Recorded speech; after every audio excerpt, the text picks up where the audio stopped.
You are listening to GeekFest Rants on the IC Robots Radio Network. You have located GeekFest Rants, the entertainment podcast for genre geeks like you.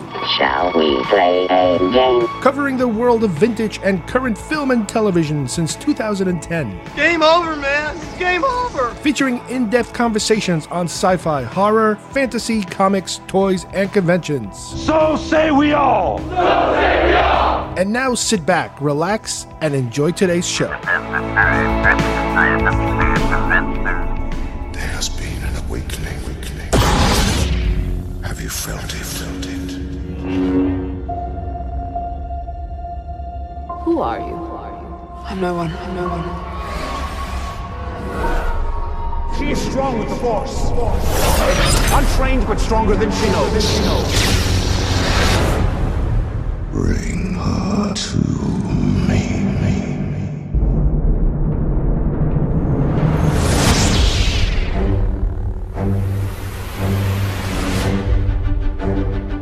Something inside me has always been there. But now it's awake. And I need help.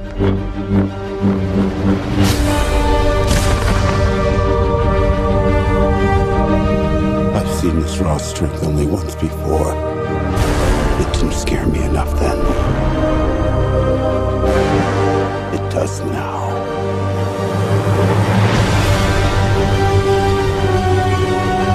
Let the past die. Kill it. If you have to. It's the only way to become what you were meant to be. I need someone to show me my place in all this.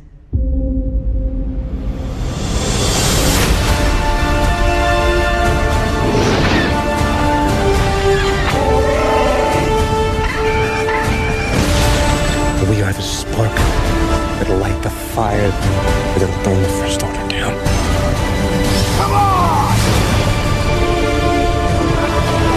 This is not going to go the way you think. Fulfill your destiny.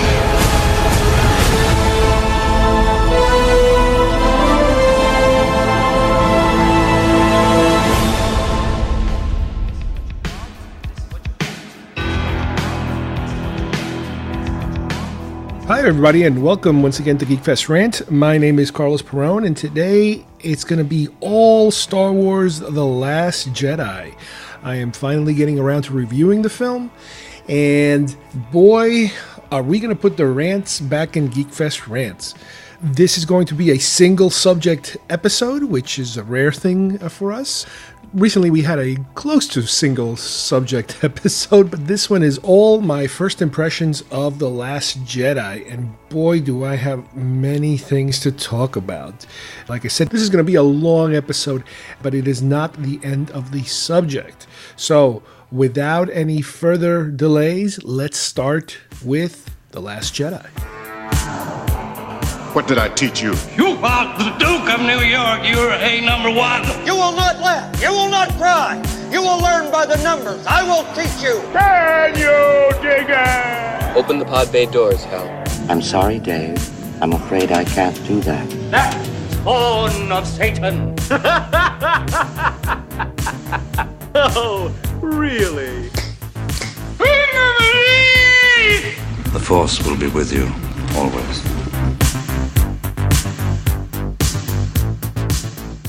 Alright, this is going to be what I think I'm going to call my first impressions of Star Wars The Last Jedi. No big mystery here that a movie like this is going to be super hyped up, especially for the fans. Their expectation level is so high. The early buzz on the film was very positive. And, you know, when you step into a sequel, if you will, because this is the secondary film of this particular trilogy, you have certain expectations in terms of what you would like to happen, obviously, but you also have kind of like a roadmap already established with the first one. So the normal rule is kind of like Well, if you didn't like the first one, you probably won't like the second one. Because in theory, usually these things follow a certain pattern. You establish a pattern, you establish a set of rules, if you will, with the first film that continues through the rest of whatever trilogy you happen to be watching. You know, they set the pace. The first film sets the pace. And I know that with the first film, The Force Awakens, there were all types of attacks on the film, if you will. Some of them ridiculous, some of them stylistic, some of, you just name it. I know at first, the group of people that don't like J.J. Abrams were automatically tearing the film apart because it was a J.J. film and because J.J. Abrams directed it the way he directs his films. Okay. I get that in terms of saying, yeah, if you hate this director, you're not going to pretty much, give too much of a shot, when he puts out something new, and you're going to be looking for those specific things that might pop up. So you could say, there it is. There you go. That's why you hate this film. Then you have people for the first film that had a whole bunch of other personal problems with the film, more of them political, basically. The fact that you have an African-American lead character, the fact that you have a woman lead character, they're the co-leads, basically. So they had those issues with them. And I always say to myself, and it's incredible, when you have a franchise, and even if it's not a franchise, I mean, in the early days even of Star Wars, if you do a little research, you kind of know where Lucas stands politically, let's say.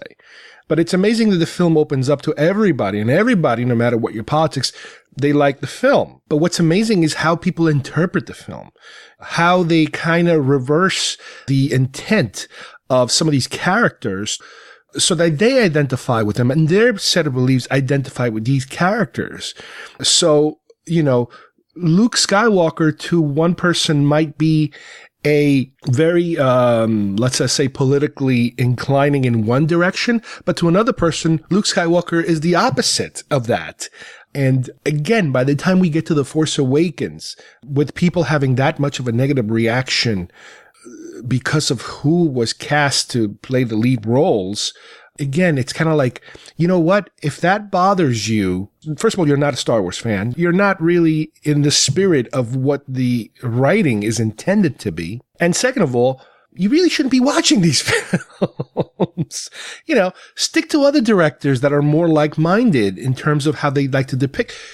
Michael Bay. Go watch Michael Bay films. Go watch Clint Eastwood films. You want a modern version of somebody who, will make the kind of films that, align with your particular beliefs, then you go in that direction, because you're always going to be disappointed when you're dealing with somebody who's not, in your base camp, if you will. Or you have to kind of lie to yourself, like people have done many times, into kind of rewriting, let's say, the intent or the message that is with these films. But anyway, that's the past. This is the secondary film, like I mentioned.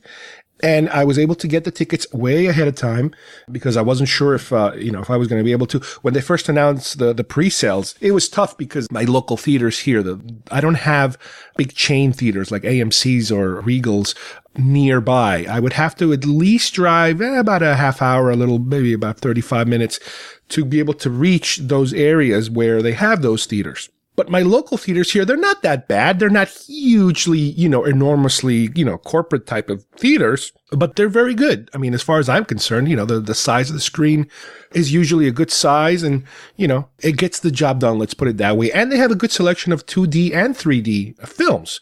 So way, way, way, way later, maybe about a month ago, I would say, is when they first started selling or pre-selling tickets for The Force Awakens. So I was able to get them ahead of time. So I was like calm. I was able to go see them that Thursday night, the pre-premiere date. So we went to a 7:00 show, and it's going to be kind of difficult to review this film compared to other films. And I normally don't review films and go very thick into the plot details because that could take a long time. But for this one, I'm going to have to do that. And it's really difficult to describe, to give you a very short answer of how I felt about this movie. There were parts of this movie that were fantastic, that were everything I wanted it to be and more, and way more. But there were parts of this film that I was like, what am I watching here? What's going on here? This is different. This is unusual. Whatever happened to this? Whatever happened to that? Hey, who's this person? You know, there was stuff that was really troublesome. So it was kind of like a mixed bag of stuff. And I really cannot throw, you know, my 100% support behind this movie because of all these conflicting aspects of it. And it's going to be one of these things where little by little, by reading reviews, not necessarily by listening to other people's reviews, because that's going to be somebody else's opinion and that's just whatever it is. But by reading interviews with the director, we might start to get some clarity into some of the stuff we've seen. Obviously, until the next one comes out, and see what direction they go with this.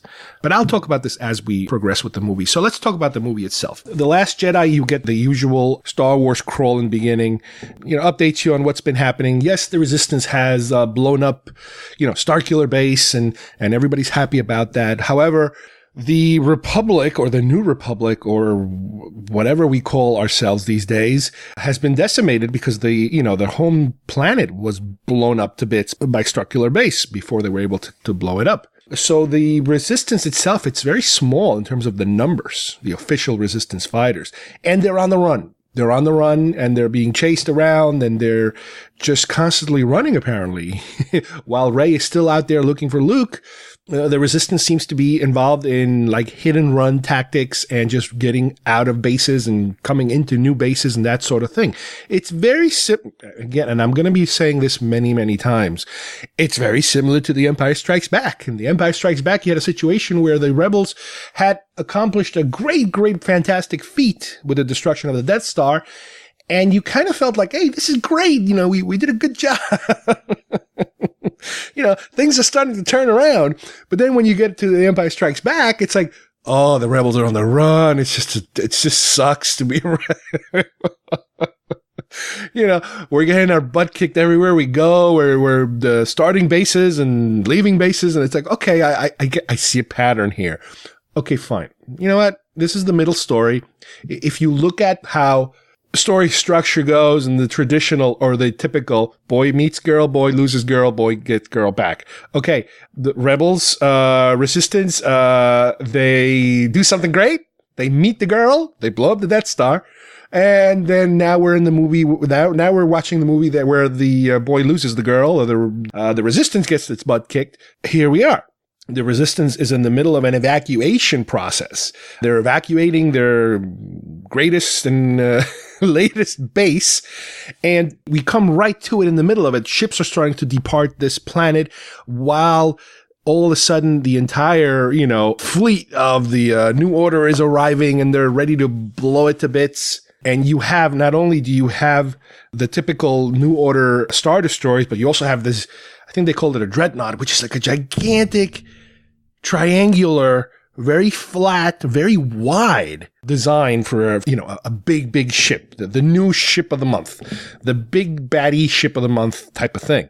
And, you know, we're inside some of these other ships and we see General Hux is, you know, he's screaming about, hey, you gotta blow them up and kill them. He is so over the top. Now, if you remember the part in the Force Awakens where Hux is giving his speech, his Hitler speech, if you will, his inauguration speech, you can't even recognize the actor because he is so incredibly over the top. But don't get me wrong, it is not bad over the top. It's great over the top. I don't know if this is going to be an actor that's going to have longevity, but you know, this is going to be the type of thing where people are saying, and remember when he played that role and how crazy he acted? Well, in here, he is practically constantly in that crazy mode, which is good. I love watching him in this crazy mode, in this, you know, rage and fury and, you know, fire and brimstone type of mode. And, you know, he's telling, and, you know, fire on this and, you know, don't let any of them live, you know, that kind of stuff. It's great. I love it. So then we also have, you know, as the rebels are, I keep calling them rebels, as the Resistance keeps escaping the planet and pulling up, you have Poe Dameron. He's flying one of his X-Wings, and there's something that looks a little different about the X-Wing because the Dreadnought is getting ready to fire down on the planet itself, but he is there And he's by himself, and all of a sudden they realize he's coming at them. He's coming straight at them. He's attacking the big, gigantic monstrosity ship, if you will. He hits a button on the X-Wing, and all of a sudden you notice that in the back of the X-Wing, you have a center engine that we've never seen before. You know, we're used to seeing the X-Wings with 4 engines, 2 on each wing. Well, now you have a center engine, like in the middle of the main body of the ship. And it's funny because this is something that's going to be going back and forth, and we're used to it. I believe that's from one of the earlier drawings of what an X-Wing would look like, or an earlier model. And I think it was a Colin Cantwell design, where you do have a 5th engine. Now, this 5th engine, it's cool because what happens is, once you activate that engine, the ship all of a sudden I don't want to say it flies, it's already flying. It goes super, super, super fast. It goes even faster than used to seeing it. To the extent where BB-8's head, who is the droid that's manning the droid socket of the X-Wing, his head kind of like tilts back because, the force being, pushed on him, and he has to kind of get his head back to the front of his own body. And even Poe Dameron's helmet, all of a sudden, the visor comes down by itself because his head got jerked back, that it caused the visor to fall down. Now, I don't know if that was done on purpose or that was an accident. I think it was done on purpose, but it looked really cool. And as we see this happening, Hux is losing his mind. He's just losing his mind. He's calling them. It's funny because at one point he refers to Poe Dameron as rebel scum, which is kind of funny because it's an old, it's an homage again to the original trilogy. I think maybe it was Return of the Jedi where they use that term when they go into the bunker. And the way that Hux delivers his lines, let me just again go into it. One of the things that I wrote here in my notes is Spaceballs. It reminded me of Rick Moranis' character in terms of how dramatic that, he is with delivering his Vader lines. But he is just, again, it's a joy to watch him, ham it up. It's the definition of hamming it up, for a baddie, for a bad guy. And it's so different than the rest of the officers because, the rest of the officers are typical, Imperial type of officers. They behave a certain way. They have a certain demeanor, but he's got the demeanor, but he can't control himself. He goes over the top every second he can. So as Poe is flying closer and closer, he's knocking out all the turret guns on the ship itself. And they're having a real tough time catching up to him because he's going so fast. And as the TIE fighters who now are engaging him start to kind of shoot at him and damage his ship a little bit, and I could have sworn, I'm not entirely sure, but I could have sworn in the process they might have deactivated that 3rd engine. BB-8 has to start making repairs, and, he lowers himself inside of the X-Wing, which is really cool. You never got to see that, the droid coming into it and what's he seeing from inside. And he's kind of like putting out these little electrical fires, almost like these short circuits that are happening all around them. And he gets to the point where he's kind of running out of hands in terms of being able to, put out all these electrical problems. And then at the end, he uses his head to kind of stop one of these shorts too, it's a cute little moment. Now, as Poe is approaching the, Hux's area, he engages on these lines, which off the bat is something that is very unusual for Star Wars. There was this funny dialogue of him saying, "Hey, I want to talk to Hux. I have a message from the Resistance, from General Leia." And Hux is like, "I'm right here. He's cursing at him. "You tell me, you filthy, blah, blah, blah, blah." He's like, "Oh, yes, I need to talk to." So Poe is pretending not to be able to hear him.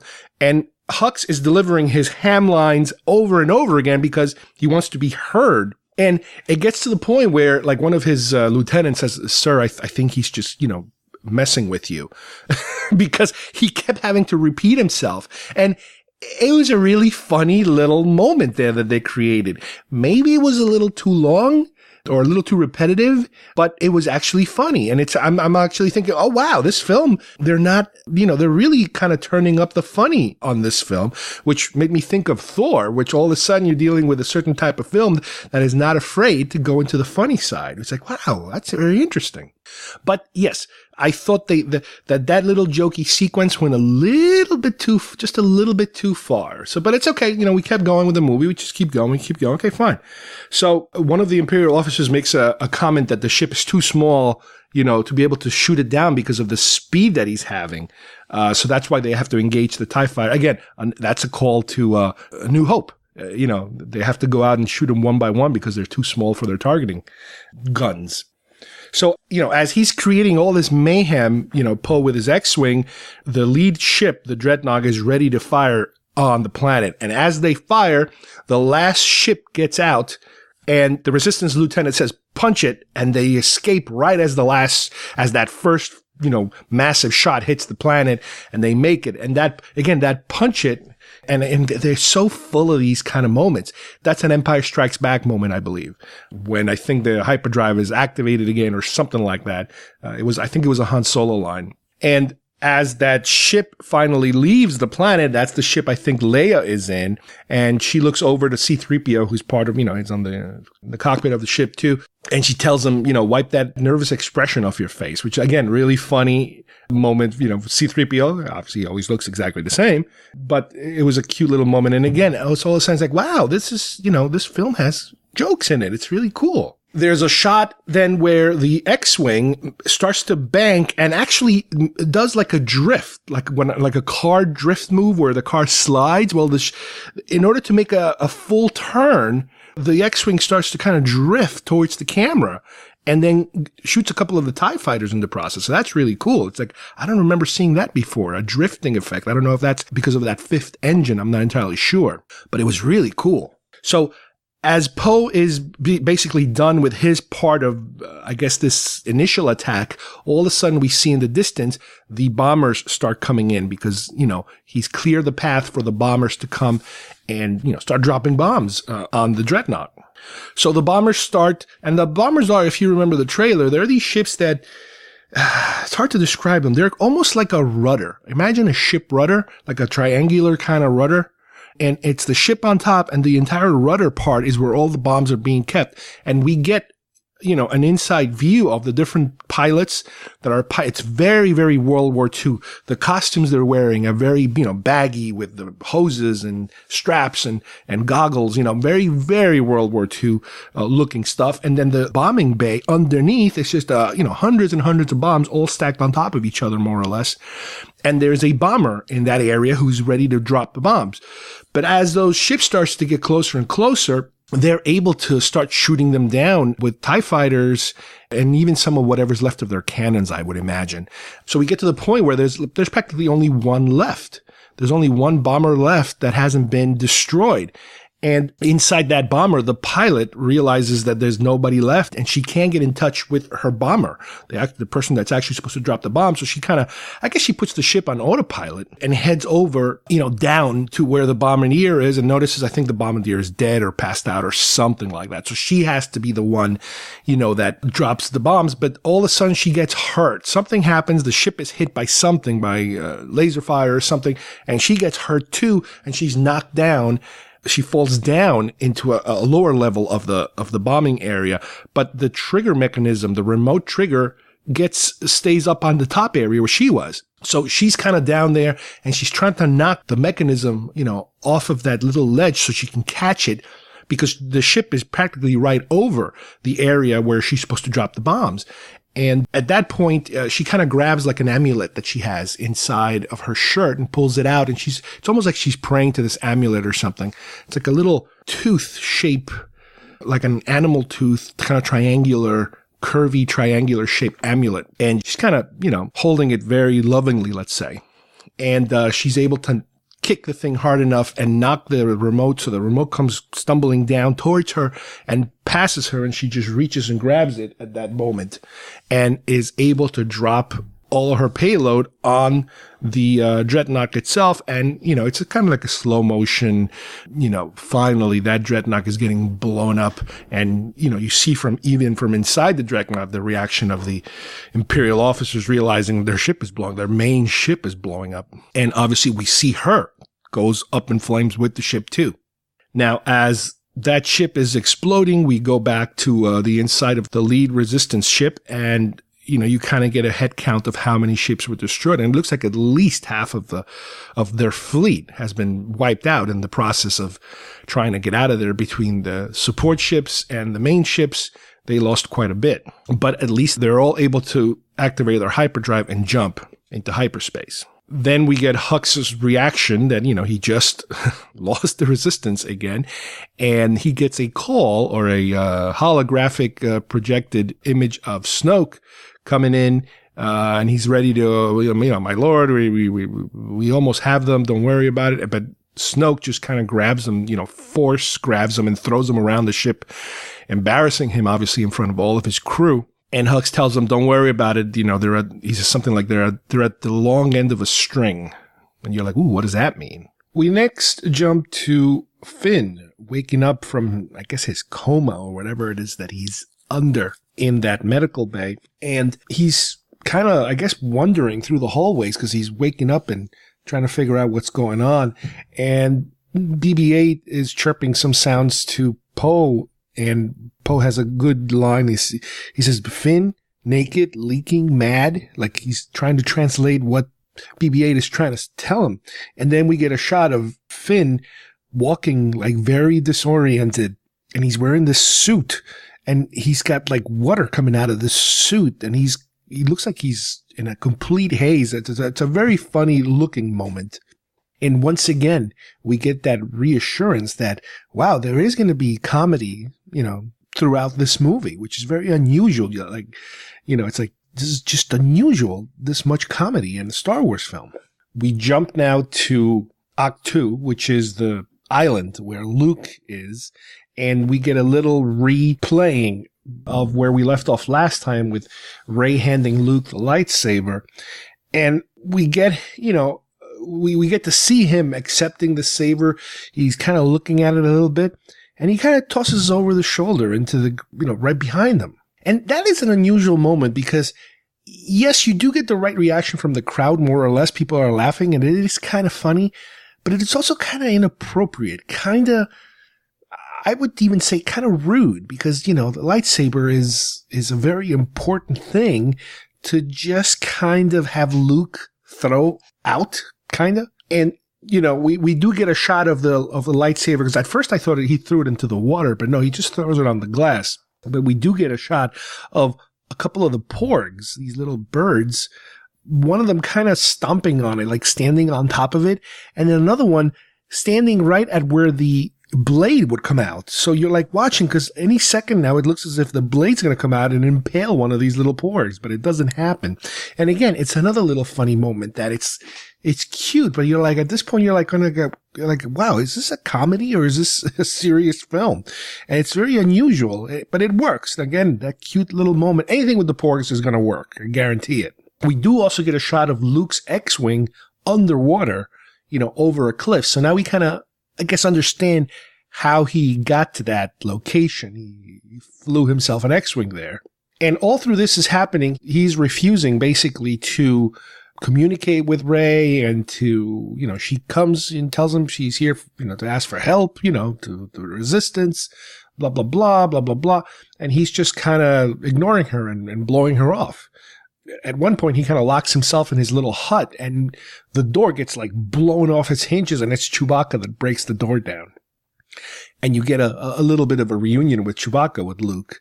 And it is believed, I guess, through the script and through what Luke says that he has no clue that something has happened to Han because he even says, he wants to know about Han, what's going on, that sort of thing. So unless he's pretending not to know, whatever force abilities he has do not allow him to recognize that something's happened to Han. Next up, we have a sequence in what could be considered Snoke's throne room, let's say. Hux and Kylo Ren go to visit Snoke in person, this time no longer a holograph. And you do see in the background a whole bunch of these new Praetorian guards kind of guarding Snoke, and some other characters that are a little different than Praetorian guards, but kind of hard to identify from so far away. And Snoke is basically needling Kylo Ren, about his failures, and he's just kind of like demeaning him in front of Hux, and Hux obviously is loving it because anytime that those two go at each other, they both kind of enjoy that. At one point, he even hits him with a bit of like Sith lightning, what we could remember as Sith lightning, and anticipating that he might fight back, that Kylo Ren might fight back, the Praetorian Guards, they go on kind of like an attack mode. They don't necessarily attack, but they go on an attack posture. And then when they realize that Kylo Ren is not going to counterattack, they kind of return to their, at ease stance with their weapons. Snoke even refers to Kylo Ren as a child in a mask. And when Kylo Ren leaves, he's in the elevator by himself. And, he's kind of stewing in his own hatred and his embarrassment and everything. And he takes off his mask and basically destroys it. He crushes it against the wall. He has one of his temper tantrums, basically, and destroys the mask. We go back to Luke and Rey, and Luke continues to evade Rey. He will not help her no matter what. He even says to her, what do you expect me to do? Take out my laser sword and take on the whole First Order by myself? Which is interesting that he would use the word laser sword, because that is something that in the earlier drafts, I believe, of Star Wars, is what they used to refer to a lightsaber as. But Rey doesn't give up. She keeps following him and kind of nagging him to a certain extent where Luke kind of reaches the edge of like a cliff kind of area, and there are these large creatures sitting by there. And it's hard to describe what these creatures look like. I would call them like gigantic seals with arms, let's say. It's the best way to describe them. But Luke basically, now these creatures are huge, and Luke approaches one of these creatures and he starts to basically squeeze one of these creatures' teats. I think it's the proper pronunciation. Teat. And he's basically milking the creature for milk. And he's filling up a bottle with this greenish kind of milk. And then he starts drinking it. And he has all that green slobber all over his mustache and beard. And and the creature makes like a face like, ooh, like kind of like, I guess what a cow would make if somebody was milking it. But once again, you have a funny moment that is just kind of like over the top, inappropriate for Star Wars. It was just like, yes, I understand it's supposed to be a blue milk kind of throwback, and this is a modern version of a blue milk scene. But the fact that he's milking this creature, and at first you're looking at these things hanging from the creature, and you're not exactly sure what they are. And he starts handling them, and you're like, what's happening here? And then, okay, I get it. He's milking it. It's like, but still, it's like, it's kind of funny, but it doesn't fit this series. It doesn't fit this movie. I would expect it, and this is a phrase I'm going to probably use a lot, out of a Family Guy or a Robot Chicken skit, something like that to occur. So it's really weird that they decided to do something like that. These giant seals, they make like I said before, they make a weird face when he's kind of squeezing them. And then like Rey looks away because she's kind of disgusted, I guess, by it. Then at a certain point, Luke seems to be pole vaulting over an open water area to the other side to where there's more cliffs. And the bottom of the pole has like a hook. And then we cut to him walking around with like a giant fish. I guess he caught with this pole vault hook device. And Rey keeps kind of following him. They do make a point of seeing that Rey has some kind of a device, later find out it's a communication device or a tracking device, more or less, that she's carrying with her, while she's away from the rest of the Resistance. At one point, Rey kind of is attracted to an area where there's this mist, and inside the mist, there's like a tree, like a dead tree. And you can kind of go into this because this is like a huge tree. It's almost like a cave tree, if I sound familiar. She goes inside, and Luke kind of explains to her that this is, and you kind of see these books, which are, I guess, the Jedi journals or the Jedi instruction manuals or something to that effect. He once again asks her, who are you? Where are you from or whatever? And she tells him, I'm Jakku. She's like, she's nobody. She's from nowhere. And Luke even says, yeah, Jakku. He says, yeah, that's pretty much nowhere. So he kind of acknowledges that. But again, he's kind of delivering these like punchlines. He's not really having a conversation with her. And again, it keeps kind of throwing me off while I'm seeing these little jokes. Like I said before, the jokes work, but there's just too much of it. We then jump back to the Resistance that are coming out of hyperspace. They've been getting away from the First Order, and now they're, I guess, entering clear space. And right off the bat, Poe is being chastised by Leia, and she's demoting him because, he kind of wanted to do things on his own without following her instructions in the beginning of the movie, which kind of led to this big battle they had and them losing so many members of the Resistance. We also noticed that Leia has the same kind of tracking device that Rey has. So I guess it's something between those two to kind of make sure that they each know where each other are. Now, all of a sudden, we get the First Order fleet shows up exactly where the Resistance ended up at. And we find out that for some reason, through some manner, the New Order is capable of tracking where the Resistance is going through hyperspace, which is something completely new that we hadn't seen before. Now, what's interesting is if you go on the internet, a few people have found that during Rogue One, in the scene where Jyn is searching the data archives looking for the plans of the Death Star, one of the many different files that she's going through, one of them has to do with hyperspace tracking, I believe, which I guess is something that they were working on 30 some years before, and that they have finally perfected. The Empire finally perfected it, and now that's in the hands of the New Order. So that is something that's popped up recently after watching the movie that people are kind of making the connection. And at the same time, they're theorizing on what it could possibly be and what could possibly do and that sort of thing. So as soon as the New Order gets there, they start deploying their fighters to attack the Resistance fleet. Kylo Ren is shown in his own specialty fighter that we've seen, a ton of new toys depicting this new fighter that he's flying. The Resistance, they're all about to board their ships, but they start to get bombed right away. And the particular launch bay where Poe is about to jump on his ship, and you do see shots of some of the other pilots getting ready to go out, all of a sudden gets destroyed. Most of the ships in there get blown up, and all the pilots are killed, and Poe gets blown off because he hadn't yet reached his particular fighter, and BB-8 also. They both get blown out of that whole area somewhat injured.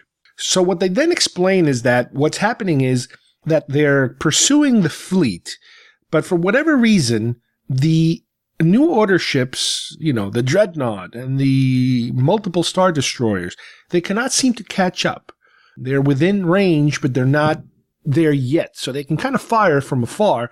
However, the smaller ships, the TIE fighters, can and do attack, the convoy, if you will, of Resistance ships.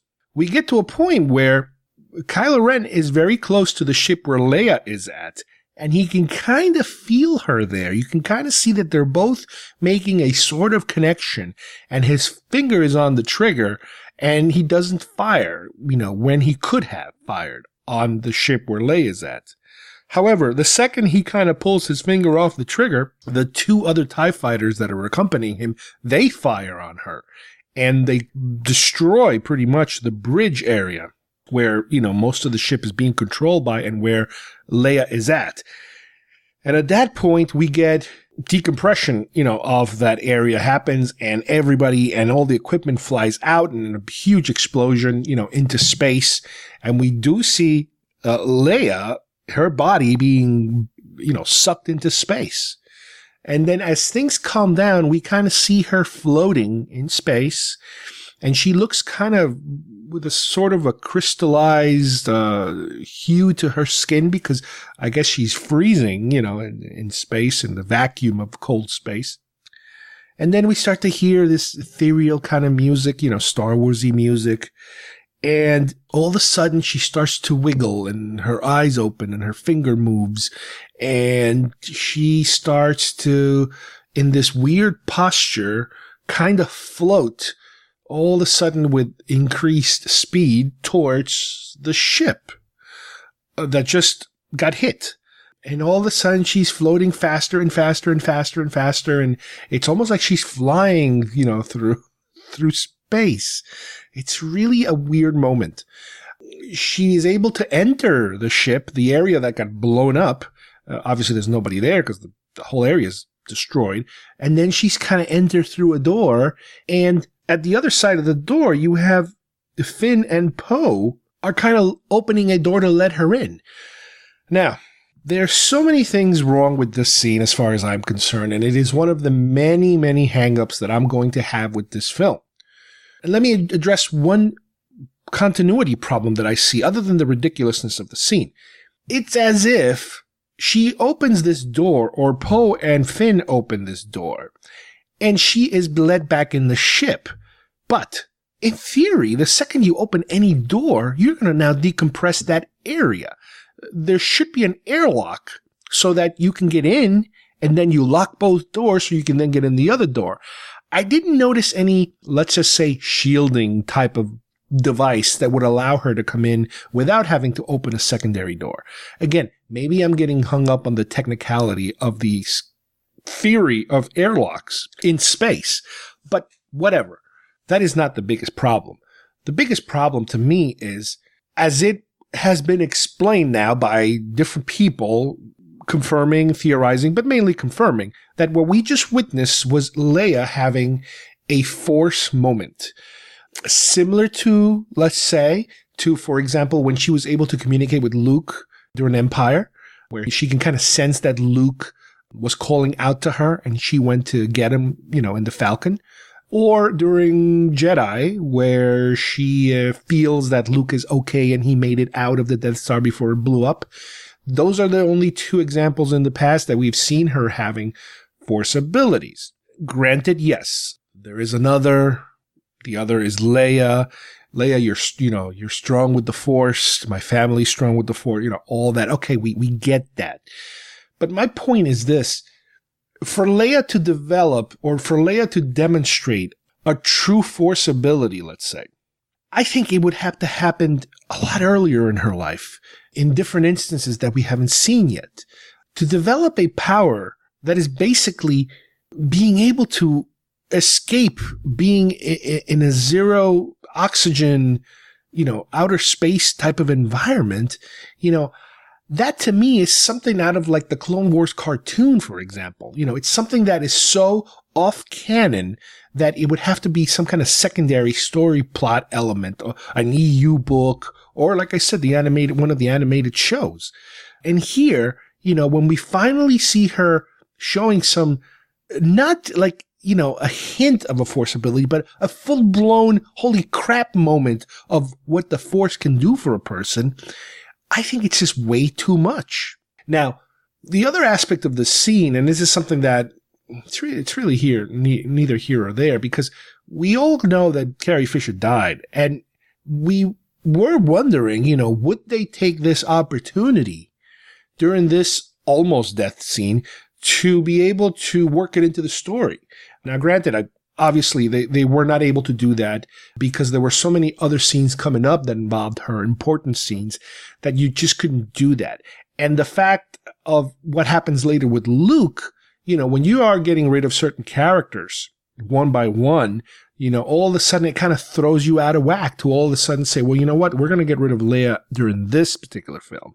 So it's a shame they couldn't write it into the story, because this would have been an interesting new way, to be able to get rid of her character and kind of pass on the torch to another character that we see in a few minutes. But no, I think what they did is they basically stuck to their guns and to the original script that they're using, and proceeded to, okay, so they bring her in, they kind of bring it into medical, and as she's being brought into medical, she's completely out cold, like in a coma or something, but she's alive because of the Force. We see that off her wrists, the beacon that she has, the communication device that she has, kind of falls off the wrist, and Finn picks it up and puts it on, because I think he might know that Rey has the other end, so he kind of, at least he can keep track of what's happening. And we do get a shot then of Rey sleeping, and her beacon is like pulsing. You can see there's a light on the beacon. Whether that means that they're trying to get in touch with her or not, I'm not entirely sure. But now we get a reassurance that there's the other beacon, that there is a connection happening here. Next, we have a shot of Chewbacca at night, and he's kind of cooking dinner for himself, and he's having what looks like to be these little roasted chickens that we then get a whole bunch of porgs staring at him and practically crying. You see one of them with these huge, huge round eyes, and he's basically trying to eat a pork that he already killed and cooked.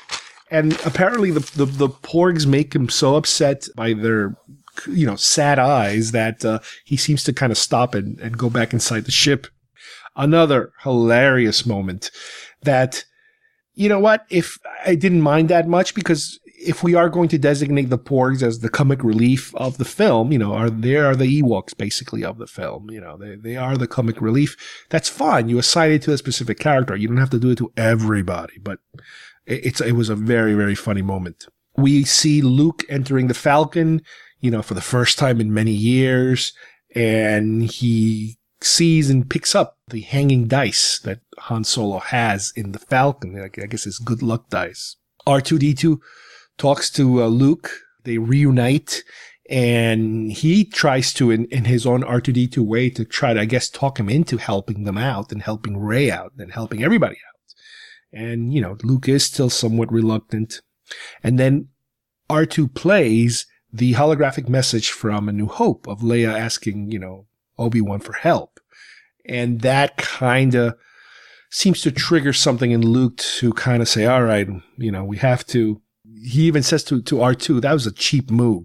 One of the problems that I keep finding with Luke here is that Mark Hamill is an actor. He's an older actor now. He's not a young kid. And he cannot deliver his lines in the same manner he used to deliver them in the past as a young man. And unfortunately, especially when there's comedic lines or ironic lines, even like this cheap move line and stuff like that, the problem I keep finding is that he uses a different tone and inflection of his voice. And it's a certain tone that I've seen him use when he goes on talk shows and talks about a funny thing that happened to him. He's almost never completely serious when he's being interviewed. He's always trying to crack jokes. Successfully, more or less, and sometimes not. But he goes on this kind of snarky tone about stuff. And it seems to bleed into his lines, into the way he delivers some of these lines, so that it's almost like you're not watching. It kind of takes you out of Star Wars because you've never seen him deliver lines like that.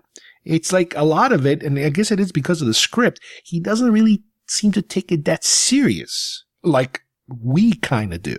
Like I said, it reminded me of talk show appearances or even conventions. Like when I've seen so many conventions, footage of him, or even in person, I might have seen a couple where he does tell these stories and he changes his voice to tell the story to make it more appealing and to make it more funny. And again, he goes from cranky old man to old guy trying to tell a joke mode in most of these scenes here, It's really unusual. You almost never hear the old Luke because he's always angry. He's always angry, or sarcastic. So I guess after talking to R2 and R2 kind of guilting him into it, he kind of wakes up Rey and says, all right, I'm going to give you 3 lessons. And you're going to understand why, the Jedi need to end, which is this whole kind of mantra that he has going about how all this is over. It's got to end. It's useless. It doesn't work. There's no point in all this fighting. I failed as a Jedi. I couldn't achieve this. Kylo Ren is evil. I failed. All of this guilt that he's carrying around. And it's like, oh my God, will you please stop? It's very different and very similar in a way to Empire Strikes Back. You have the Yoda. This is Dagobah. We're basically in Dagobah now, but Yoda kind of gave in a little faster to training Luke, and now Luke is kind of giving in, to all this other pressure that he's getting about training Rey. So he is going to give her some kind of training. So we're back at the fleet now, and we're kind of figuring out where we're at. It is mentioned that Admiral Akbar is dead. He got blown up, just like Leia got blown up and sucked into outer space, except obviously he wasn't a Force user like Leia. So he's a dead lobster in space. Leia is still unconscious, and they announced that they have a new leader, while Leia is unconscious. And the leader's name is Holdo, who is played by Laura Dern. I think Vice Admiral Holdo or something like that. And she notifies everybody that the fleet now, the resistance fleet, they're down to about 400 people now because the New Order keeps blowing up ships. As some of these ships are running out of fuel, they're getting picked off and blown up. What they're doing is just heading in one direction and trying to stay ahead, or at least in the same distance away from the fleet, because the fleet has to recall the fighters. The fighters are the only ones that seem to be able to get close enough to the fleet, but then they can't be, they said that if you keep the fighters out there, there'll be no support. So they're out on their own, which if you think about it, it's like, yeah, so what? Since when does the New Order give a crap about TIE fighter pilots? You know what I mean? It's like, if their mission is to blow up the resistance, then to hell with the pilots. Blow them up with the pilots. Who cares? As long as you get your mission done. That seems to be the normal operating procedure for, the New Order or even the Empire. But here, for some reason, again, it's a plot issue. They decided to keep it this way so that we have this ongoing chase taking place. So we're in chase mode. This movie now is a chase movie, but it's a very kind of slow chase. It's not like a fast-moving, action-packed chase with ships flying in and out of each other. No, this is more now of they're over there, we're over here, we're both moving at the same speed, they're hitting them from the back. The main resistance ship, has the shields up in the rear so that they're deflecting any incoming, weapons barrage, but they don't seem to be catching up to each other. And the New Order, Hux basically says, all right, what we're going to do is we're going to keep going and until they run out of fuel, because sooner or later they're going to run out of fuel and they're going to slow down. We're going to blow them up. So that's their plan. And as Holdo is there kind of giving her, hi, everybody, I'm in charge now speech, Poe tries to kind of get out of her what her plan is. What is the strategy of how they're going to get out of this? And she doesn't seem to have anything really that she can tell him, but she does call him a trigger happy flyboy and is very, very sarcastic towards him. And the fact that I think she even reminds him of the fact that he was been demoted for a reason and that, you can't do things your way because your ways gets, people killed and she's just pissing him off and she's not providing him with any leadership in terms of a plan. He wants to know, what are we doing? And she doesn't seem to have a plan. At least she won't tell him a plan. And her tone is so sarcastic and it has such an antagonistic tone to it towards Poe that, the audience who relate to Poe see her as such a bastard, the way she's treating him in this, desperate, needed time for leadership. And he cannot understand it. He cannot understand why she's acting this way and how she's not providing the leadership that he seems to think they need at this time. So we cut to Finn. He is like near some, escape pods and he's kind of packing to leave because he wants to, I believe, get in touch with Rey and see what she's up to and make sure she doesn't come there because they're in trouble and she doesn't want her to come in the middle of this mess that they're in. But he kind of runs into this other girl named Rose who's there kind of like crying because it turns out this is the girl that her sister was the bombardier from earlier in the film who had that special amulet. She has the other half of that amulet and she's all sad because her sister's dead and she's kind of hysterical in a way, but she recognizes Finn. He's like, oh, you're Finn. You're the resistance. You're the famous guy that used to be a stormtrooper and defected and blah, blah, blah. So she's almost like a fanboy or a fangirl, I guess, of Finn. But at the same time, she's like, yeah, I'm here to make sure nobody escapes. I had to zap a few guys, and she shows him this taser she has. And he's kind of like trying to worm his way out of the situation, trying to get her the hell out of there so he can leave. But then she kind of realizes what he's up to and zaps him. So she kind of brings him back to the rest of the group. She's not going to let him leave. And they talk about, with Poe, and I think BB-8 might be there too, about how can they resolve this problem that they have right now that they're being tracked. But they're doing it kind of secretly because, again, Holdo doesn't want to hear any of this. So he's kind of working on this plan with them on the side, including Rose, because Rose just dragged Finn back into the situation. So they kind of figure out a plan that if they can infiltrate the main ship, and of course it's going to be the Dreadnought, which is Snoke's Gigantor ship, that Finn thinks that because he used to be a janitor, or something, he can get into an area within that ship where he can deactivate the MacGuffin that will keep them from tracking them. They kind of figured somehow that they couldn't just blow up the ship, because if they blow up the ship, that means another one of the Star Destroyers can continue tracking them. But if they can kind of sneak into that ship and, without them being caught, they can deactivate it somehow, it would be different. They wouldn't be able to track them again. There's not a lot of technology devoted to giving you a really good reason as to how this works and why wouldn't it work. And there's also not too much of a reason as to why Rose, who's she's a technician, but why would she know anything about this sort of technology? I don't know. It's a stretch. But I guess it's because they wanted to put this character in the mix. So I guess, all right, fine. So she's part of the team now. She's part of the band. And I think even C-3PO might be in the room. So they give him a little more face time in the movie. The only problem that they can't seem to figure out is how to infiltrate the ship without being caught. And they talk about needing these special codes so that their ship can get in, or whatever ship they're going to use to sneak in, without being tracked, without being noticed. So in trying to figure out how to sneak into the ship, what they do is they contact Maz Kanata. Why Maz? Why would she know anything? I don't know. I guess it's because she was in the last film and they wanted to make some kind of connection with her again. And it also lets us know, or at least it confirms with us, the fact that she didn't die, during the bombing, the First Order bombing of her castle. So it's a reassurance. So the way that they show you Maz Kanata is through a communication, through a hologram. And she seems to be like fighting something off with a gun, with a blaster, and she's being shot at and she's shooting back and she's talking at the same time as she's shooting, and she's saying something like, I'm in the middle of some trade negotiations. This is very dangerous. But what you need to do is, and she kind of tells him, what you need to do is you need to find a code breaker. And to do that, you have to go to this special planet. You look for this special person. He's going to be wearing a special flower. That's the guy you need to find, and, good luck. And she kind of jetpacks away. And it's like, okay, so now they have their mission, more or less. They have to go out and find this person.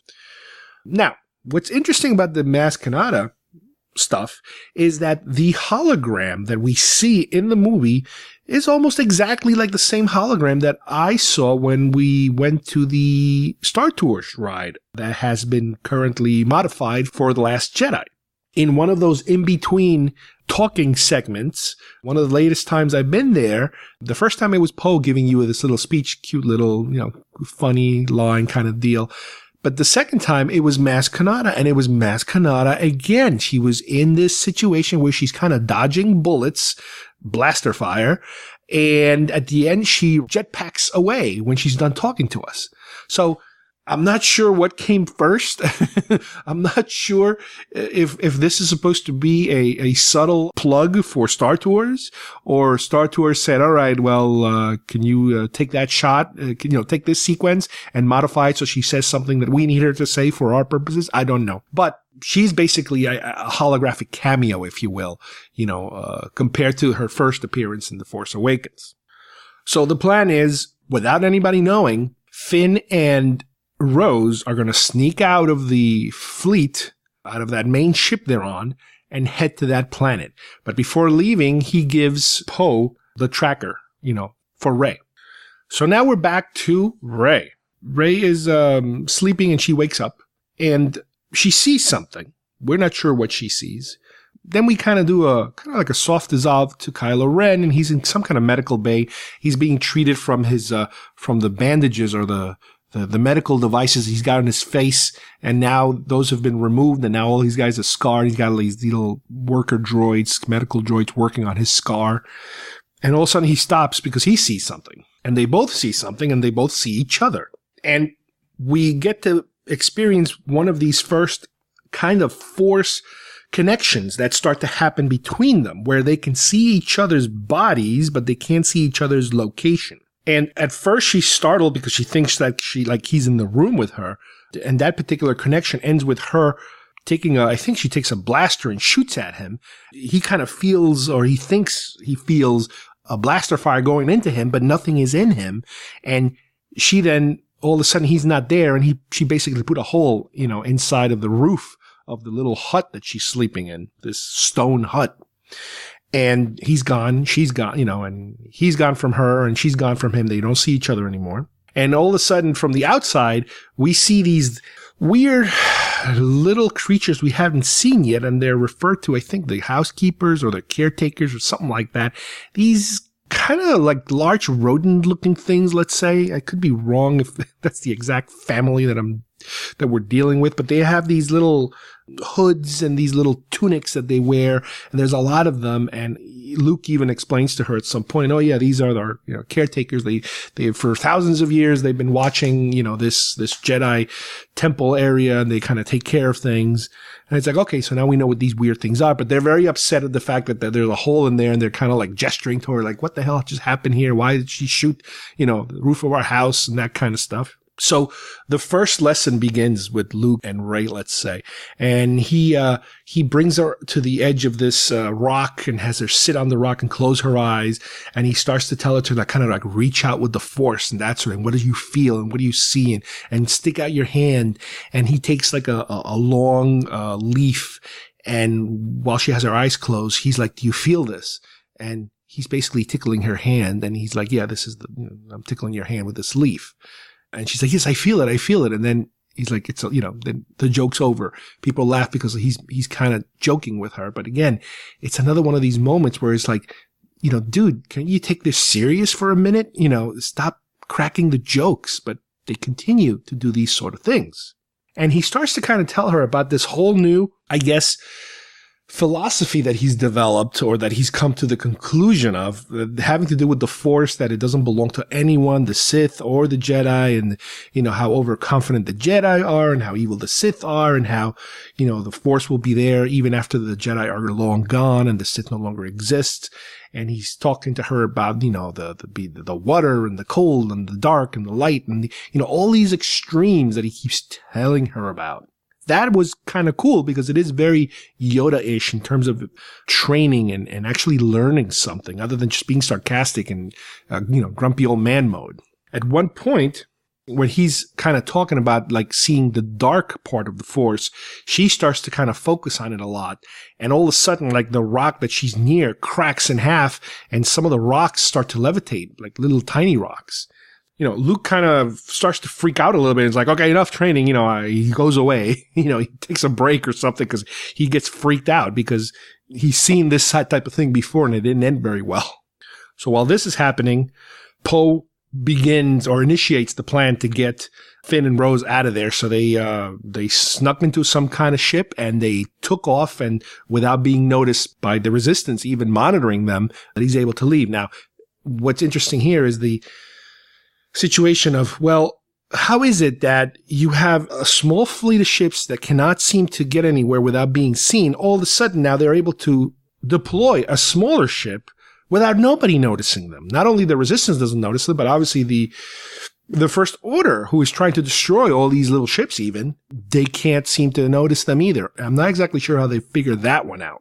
So at this point, Rey is alone near the Falcon. She's doing some of her kind of like meditative training type of stuff. She goes inside to check on Chewie, and there's a cute shot of, again, inside the Falcon, there's porgs everywhere. There's porgs eating the seats. There's porgs with nests with babies inside. And, Chewbacca is getting a little bit overwhelmed by so many porgs everywhere. They're almost like tribbles. And while she's outside, another connection takes place with Kylo Ren. And, they exchange some words. This time she doesn't attack him, but she's kind of like angry at him, obviously, and, you're a monster and this and that. And then he even says to her, did Luke tell you what happened at the temple? Because she has a certain idea of what happened, but there appears to be other versions of what happened. But by the end of that connection, once that connection gets severed, what's interesting is that on the Kylo Ren side, he notices his hands are wet, which is unusual because it was raining where she was, but not where he is, inside one of the dreadnoughts. So you're starting to see that these connections that are being made are becoming more real. They're not just these long distance telephone calls, basically. Now they're visions, and now they're getting secondary feedback in terms of now he can feel, rain in his hand. So Finn and Rose arrive at Canto Bight. Canto Bight is described basically as a casino planet, a place where people are playing games and having fun, and money and booze is just everywhere. Luxuries and wealth and all kinds of stuff like that. So they're there, with BB-8, and off the bat, the second they get there, somebody starts yelling to the police that these guys just parked their ship here and they're not supposed to park here. Off the bat, it's kind of like they're in trouble already. The second they just step there, instead of parking somewhere hidden, they park somewhere where they already have people that are kind of like trying to figure out who these people are. Now, the visual look of this place, like I said before, to me, it reminded me of something like Casino Royale. It's a Bond villain planet. It's super luxurious and super expensive looking, with people dressed, beautifully in tuxedo. Well, not tuxedos, but whatever the equivalent of a tuxedo in the Star Wars galaxy is, is that kind of a place. There's gambling happening everywhere. People are having fun. And they, of course, have to do a couple of little funny things here or there. There's a scene where like a little drunk space alien looking thing is putting coins inside BB-8 because he thinks BB-8 is like a slot machine. And he just keeps putting coins and more coins into him. Finn is like amazed and he loves it. He's like, oh, I love this place. This is wonderful. This is just such a great place. And then Rose is kind of, oh, well, you shouldn't be, so excited about it because, this is where these people, they all profit from the war, and they are working for the New Order, and, this is what happened to me. And if you look over there, over this balcony area, they look over and there's like a racetrack, and she tells Finn to, look closer, and he looks through these like binocular looking things, and you could see these animals that are, how should I describe them? Well, it's a racetrack, what normally would be like horses, but they don't look like horses. They look something different to me. You know what they reminded me of? This ridiculous movie that some people love called The Never-Ending Story, and there was this flying dragon, hairy white dragon thing. To me, it kind of looked like that. They have these very expressive eyes, and these creatures have these long kind of ears. They're kind of like deer and horses, and I don't know what else. It's a funny, weird type of character, and I guess people could ride them, like a horse around the racetrack. But you see like the handlers that are zapping them with like rods, and even there's like a whole bunch of little kids that are kind of like assistants, and they're getting zapped too, apparently, if they do the wrong thing or something. So she kind of tells them like, the First Order, they're very cruel, and they've abused my family and the planet we were on, and then they used us, for target practice or something. I don't know. She was giving him this horror story about how these people live in such luxury at the expense of everybody else, and how evil they all are. So he, I guess, is supposed to feel bad that he likes that so much, which is kind of, let's just say it was a very heavy-handed social commentary. And I think I know what they're getting at. They're trying to make this class distinction, which normally, don't get me wrong, if you know my politics, you know where I sit, what side of the fence I sit when it comes to class politics. However, for a Star Wars movie to be hit over the head with something like that so blatantly, it's kind of like, I get it, and I don't need to be reminded of that. I'm here to watch Star Wars. I'm not here to get, a class distinction morality lesson. But that's the type of purpose, I guess, that's Rose's character. That's the part of her function, really, is to kind of point these things out, versus somebody like Finn. Now, granted, Finn is not like a rich guy or anything, but he is so impressed by these riches that he kind of doesn't, has no clue about, the underbelly of all this that's happening. And from what I understand, these horse type things are called fathiers or something like that. I don't know. They're very beautiful, graceful kind of animals. They look very nice, but they're a little bit out of place. We've seen animals before in Star Wars, all kinds of animals in Tatooine and in Hoth, domesticated animals. And, but here it's like, I don't know, they look a little too fantasy for me. I don't know. Maybe it's just me. And she does point out that, this place is completely full of weapons dealers, these people that just deal in weapons. And I'm sure that they're enriching themselves, through all these wars that are happening. And they're just sitting there pretty, making money out of First Order and everybody else, being in a state of war. Which, again, they're kind of beating you with the morality stick, which is like, okay, I get it. Let's go. Keep going. As they are scouring the casino floor looking for the guy, far in the distance, they kind of see a guy, and they're like, oh, I think that might be him, because he's wearing that particular color flower, a red crimson flower or something. And right as they're about to approach him, the police shows up and they arrest them, because the guy says, that's those two that parked there illegally, blah, blah, blah. So they basically get arrested for having, I guess, a parking ticket for parking in the wrong area or something like that, which is like, really? One quick little note here is that the guy that plays the codebreaker that they were supposed to meet, the guy with the flower, that's Justin Theroux, which is an actor best probably remember from Friday Night Lights and The Leftovers, HBO's The Leftovers. He looks almost nothing like him because they have all kinds of weird stuff on his face, but I guess he must be a friend of somebody because he got a quick little cameo there.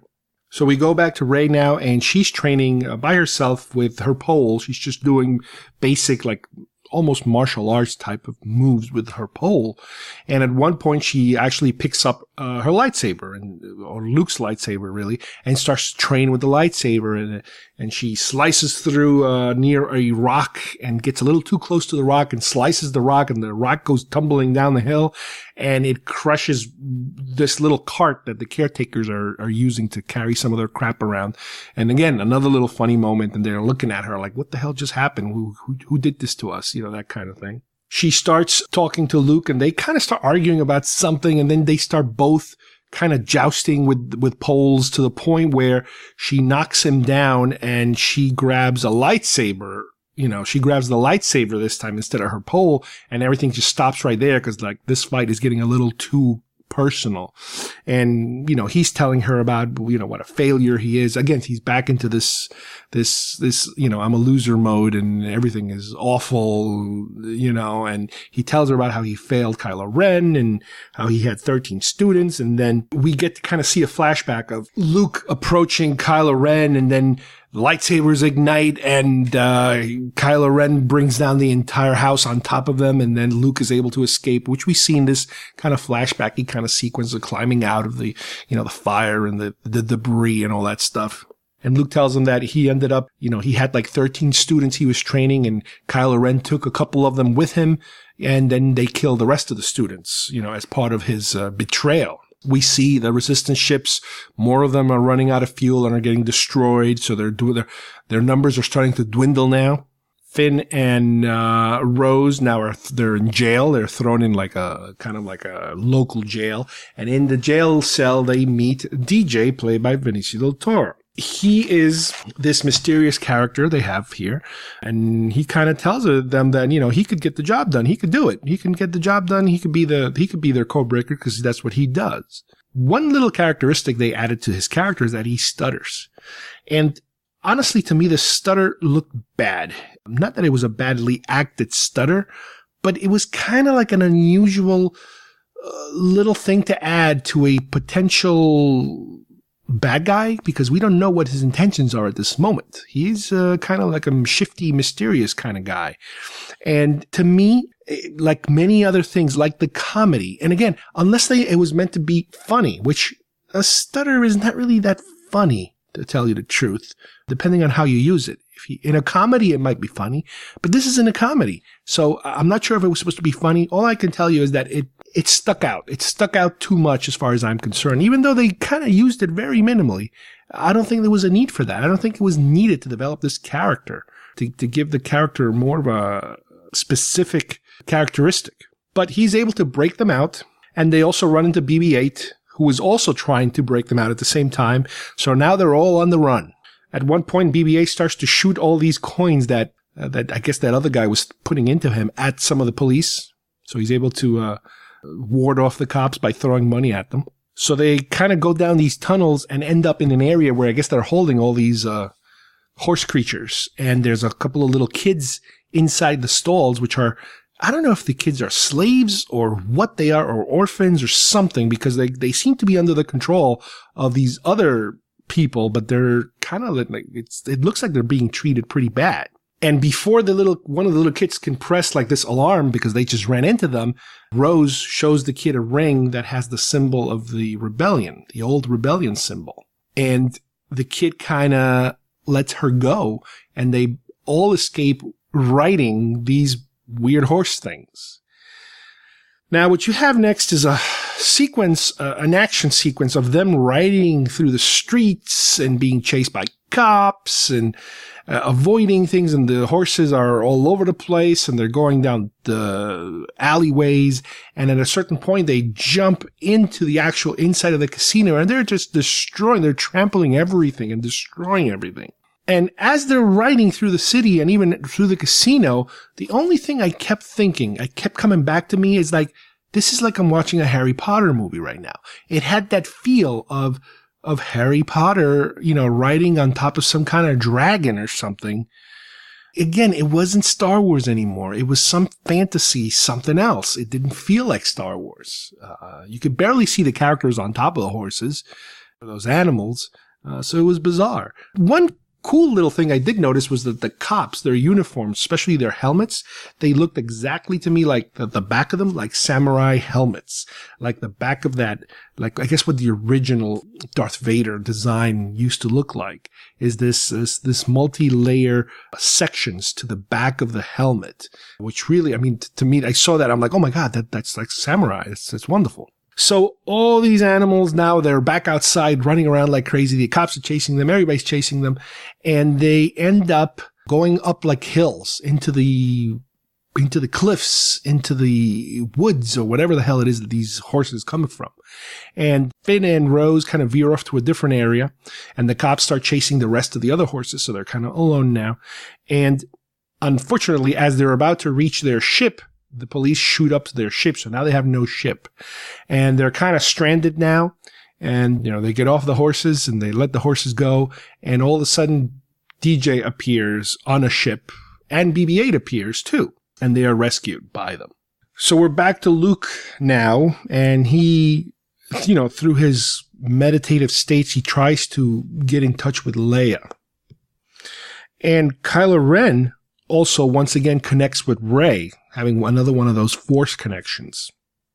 And he claims to her that what happened between him and Luke was because Luke tried to attack Kylo Ren. And that's how this whole thing came about, of him defending himself and, I guess, escaping.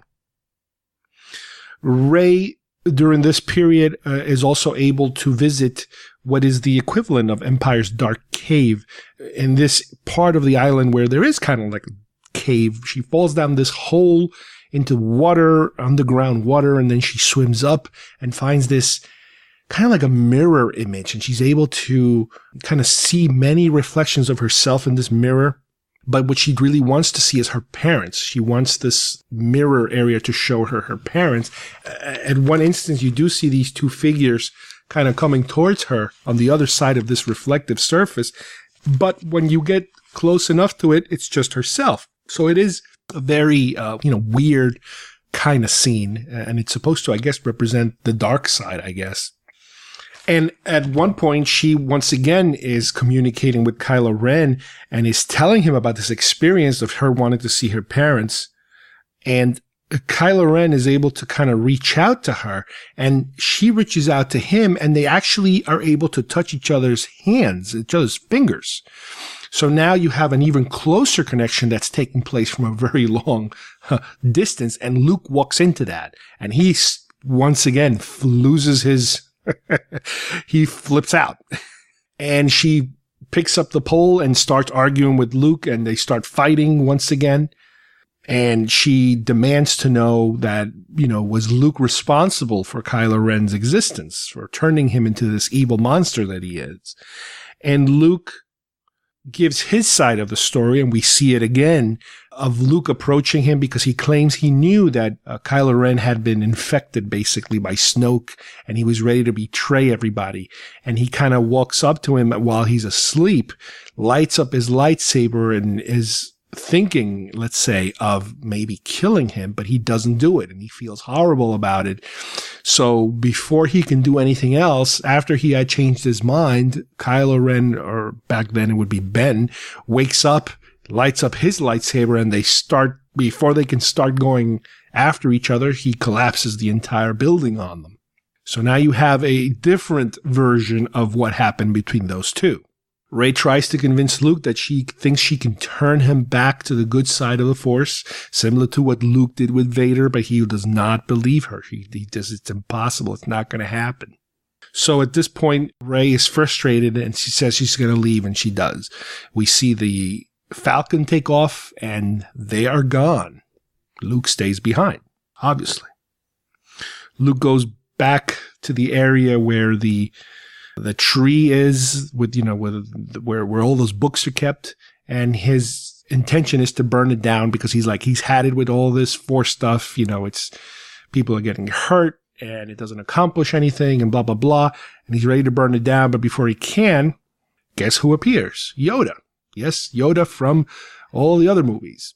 And he tells Luke, don't worry about the Force and don't worry about this and that. And he's like, I'm going to do it myself. So Yoda kind of triggers like lightning to come from the sky and burns the tree down himself. So Luke doesn't even have to burn down the tree. He says it doesn't really matter. Those books don't mean anything.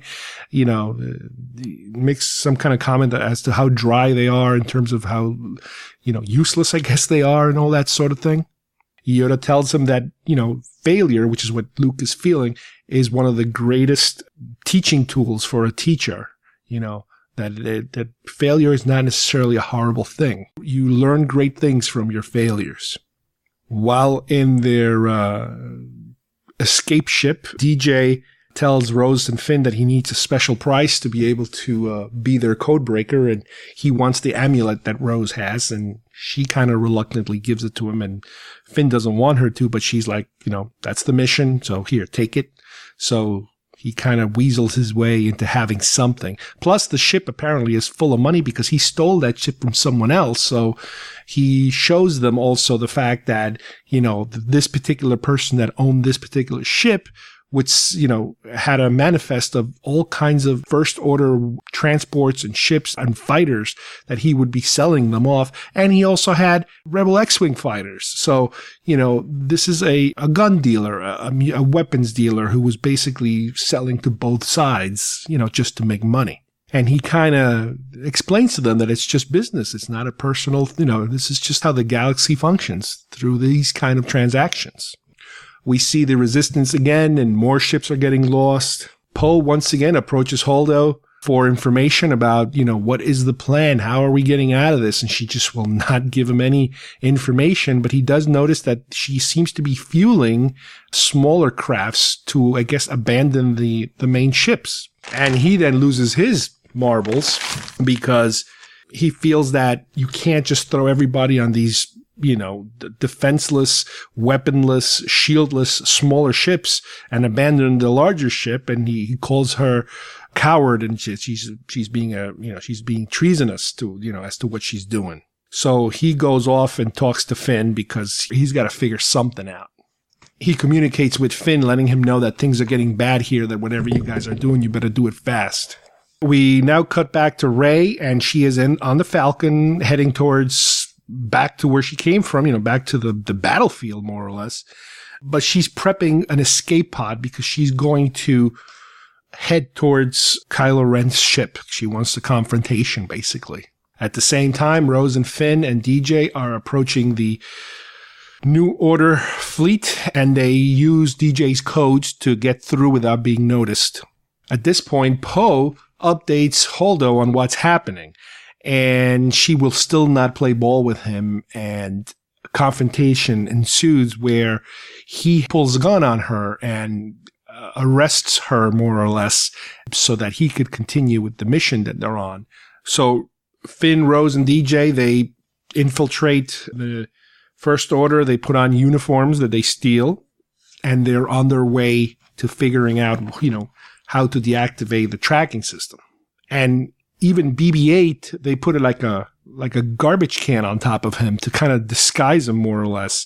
But there's another BB-8 kind of unit, an evil one, if you will, that kind of notices something weird, something fishy going on. So he starts to kind of investigate what these three people are doing, plus the weird looking box next to them. Rey arrives at the Dreadnought where Kylo Ren is, and immediately she's arrested, more or less, detained, and he takes her up the elevator to go talk to Snoke. And while they're riding up the elevator, she's telling him about how she wants to bring him back to the light side of the Force, that she's trying her best to turn him back. But he doesn't seem to be playing ball with her, and they reach the throne room. Finn and DJ and Rose are getting very close to where they're heading, and DJ uses the amulet that Rose gave him to be able to deactivate a panel so he could reach certain controls that he needs to get to. And then as soon as he's done, he returns the amulet to her. So kind of it was like a nice gesture, returning that thing that we all know it means a lot to her.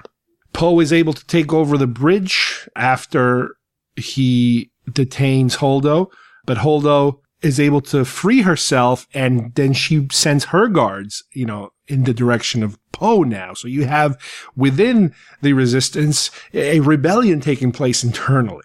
Finn and Rose and BB-8 are unfortunately arrested once again inside before they could reach the final destination of the area where they would have been able to disengage the tracking system. And amongst the troops, Phasma comes out to kind of welcome Finn back, sarcastically welcome Finn back, to the First Order. The bridge where Poe is kind of holding out is finally breached, and out of there, Leia steps out of her coma, and she stuns Poe, hits him with a stun gun, this similar gun they used for New Hope that she had in that movie, with the same kind of stun effect with those round blue rings. And now Holdo starts the evacuation. She starts getting everybody into smaller ships, and they're out of there. And, Leia gets on a ship herself, including Poe, who's passed out. They bring him into one of those smaller ships. But Holdo tells Leia she's going to stay behind the main ship because somebody has to keep that ship running and distract the First Order while the smaller ships are getting away. So now we're in the throne room, and Snoke takes control of Rey's lightsaber, which is really Luke's lightsaber. And he admits to her that the connection that she and Kylo Ren were having was something that he orchestrated himself, because he knew that there was doubt inside Kylo Ren. So he kind of used this connection to let her feel like she was accomplishing something, which she wasn't. And that it was him that allowed those connections to be made to entrap her, basically. And that he purposely allowed her to see Kylo Ren's weaknesses, and that is that doubt that he still has about his father and his mother. When Poe finally wakes up from being stunned, he can see that they're closing in on a planet. The planet is Crate, and Leia explains to him that Holdo's plan was to get close enough to this planet to be able to get on these ships and be able to get out and escape. While they're focusing on the main ship, all these little ships can escape and come down to Crate, to an an abandoned rebel base that they had back there. And Poe kind of realizes that they're right, that yes, that is a good plan. Now, the question becomes, from a writing perspective, is that why did we go through this whole rigmarole of mutiny when all that Holdo had to do was tell him what the plan was? I don't think there is a good answer. I think it's just to kind of muddle things up. It's like a Three's Company episode. If this person would have said this to that person, then the next 20 minutes of the show really needed to happen. It's always a misunderstanding. Well, here we are again. We're in a situation where this whole thing could have been avoided if Holdo just told him what the plan was. Now, I know that, yes, Holdo's a vice admiral or something. She doesn't have to tell Poe anything. But she even tells Leia, she's like, oh, I like him. He's really good. It's like, wait a minute. You were just calling him a jerk, basically, and humiliating him in front of everybody, and you like him? It's like, that is just bizarre. I think that's one of the weaknesses in the script, is that this whole particular sequence was useless. It could have been so easily avoided, logically avoided, by just having somebody talk to someone. I don't know. I don't understand why. But I think it is one of the weak points of this story. Meanwhile, Finn and Rose are getting set to be executed. Phasma wants to make sure they die a horrible death. They don't want to just shoot them. So they're kind of playing the Vaughn billing. I was like, before we shoot you, we're going to do something unpleasant. We're going to make sure you suffer. And so they bring out these executioner troopers, and they're holding these electronic kind of axes, if you will, and I guess they're going to cut their heads off or something like that. But before they do that, DJ appears, and he's like, yes, I'm here to take my reward, because he kind of, I guess, turned them in, and he gave the First Order some additional information about these additional ships, apparently, that are being evacuated from the main ship. So now they know that there's a ruse going on back there. And he, says goodbye. Again, it's just business, have a good day, that kind of thing. So now the First Order is starting to focus their firepower on the smaller ships that are trying to make a break for the planet. They're getting shot down left and right. So they're really, really running low on people at this point. In the throne room, Rey tries to use the Force to grab the lightsaber, but Snoke kind of takes it away from her, has the lightsaber do this round circle around her, hits her on the head, and returns to him. He then forces her closer to this viewer station where she can see the rebel fleet of escape ships getting destroyed by one. Now, this whole sequence is super, super reminiscent of Return of the Jedi, and that is one of the things that I keep noticing. And my son Kyle noticed it right away when we came out of the movie, and a lot of people are saying it.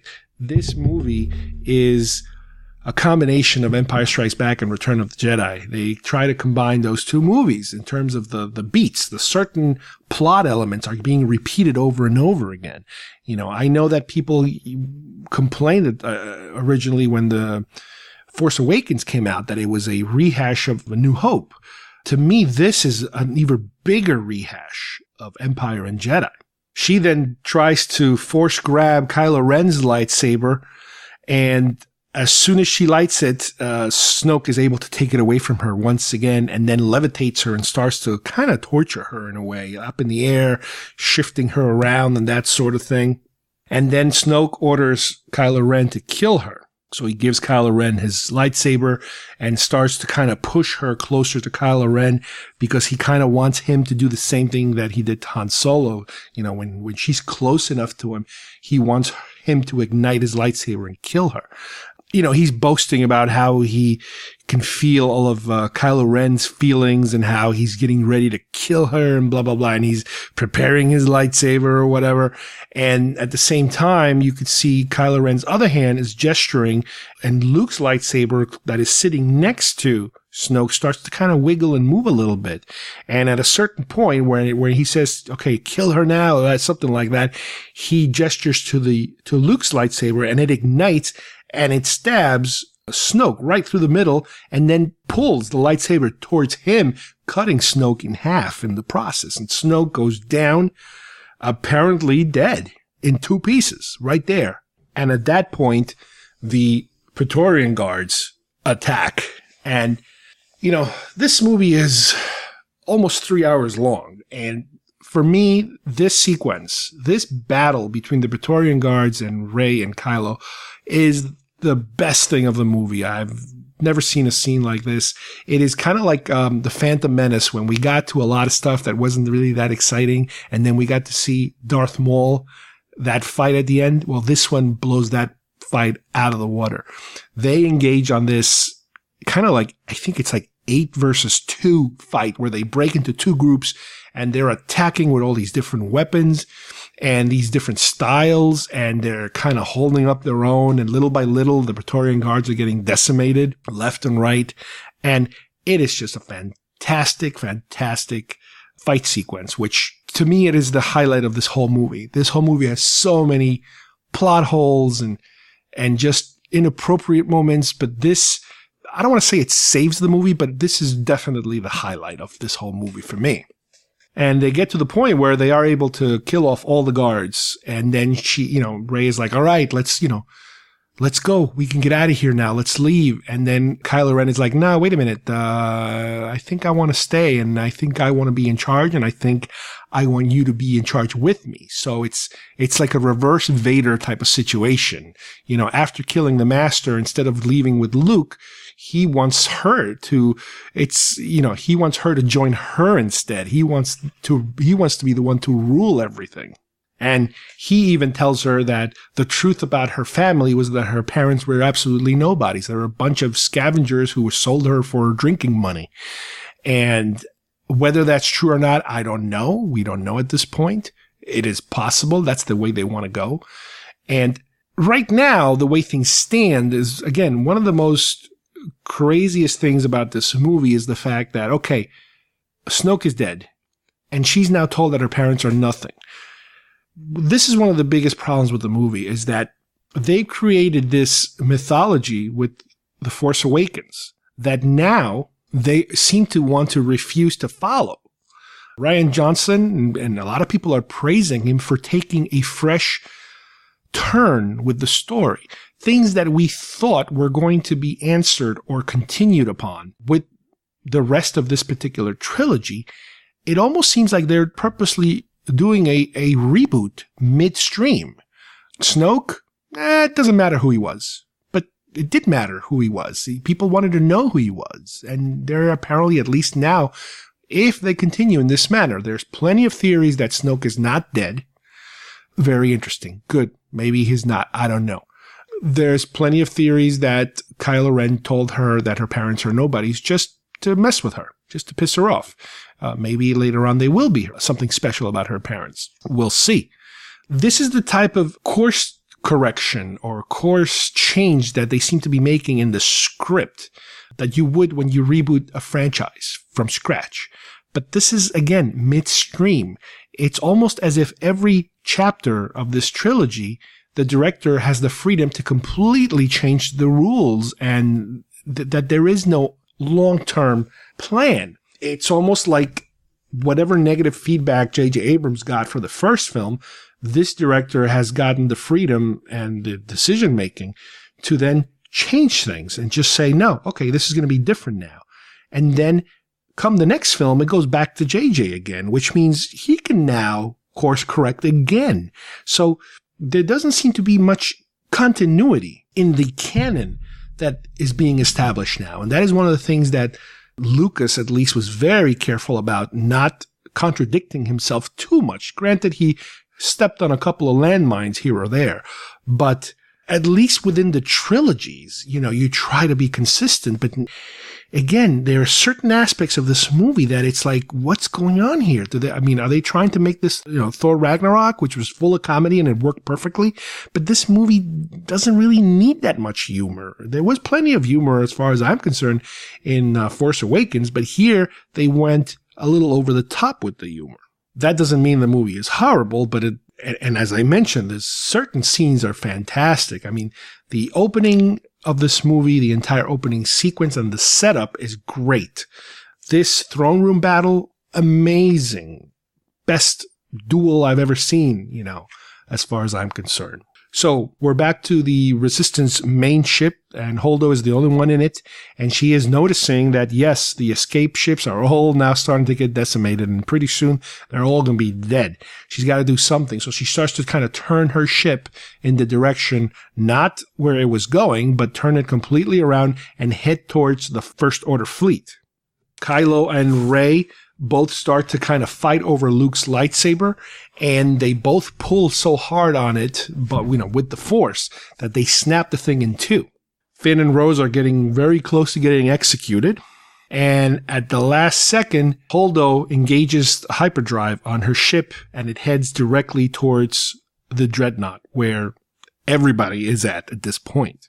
They use an effect so the ship kind of seems to tear the other ship in many different chunks or different sections, and a lot of it is like in flames, but it's completely silent. And then a few seconds later, you do hear the boom of the explosions taking place, and that was a cool little effect that they used. Inside where Finn and Rose are, explosions are going off everywhere, and Finn and Rose start to escape and whatever troops are alive, they come after them, and Phasma comes after them. And then out of the blue, we get BB-8 inside an AT-ST starts shooting down on the troopers. So the top of the AT-ST pops open and you see BB-8 there.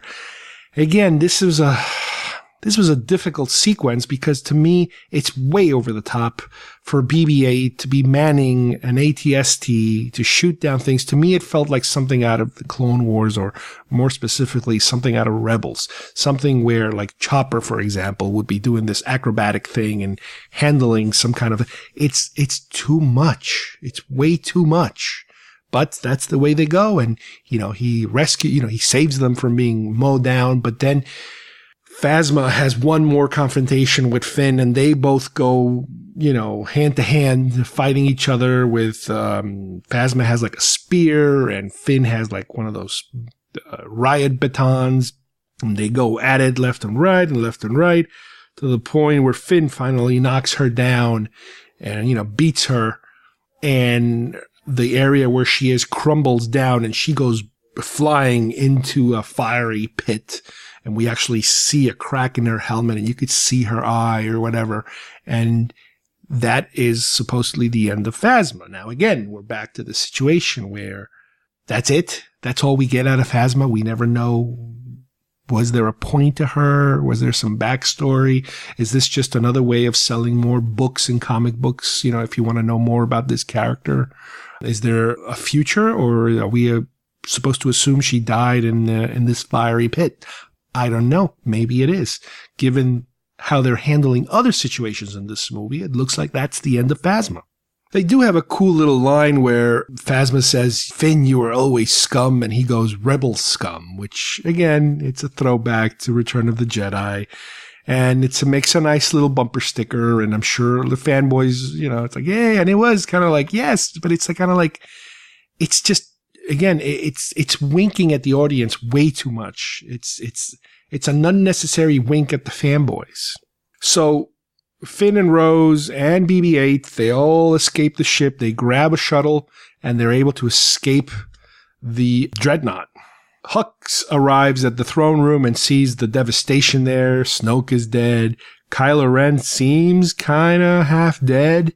He actually reaches for, I guess, his gun, his blaster, and maybe he's going to make sure that Kylo Ren is dead, but Kylo Ren gets up really fast and he's like, okay, we have to go get them and we have to do this and we have to do that. And he says, yeah, because Rey, we have to find Rey. She killed Snoke.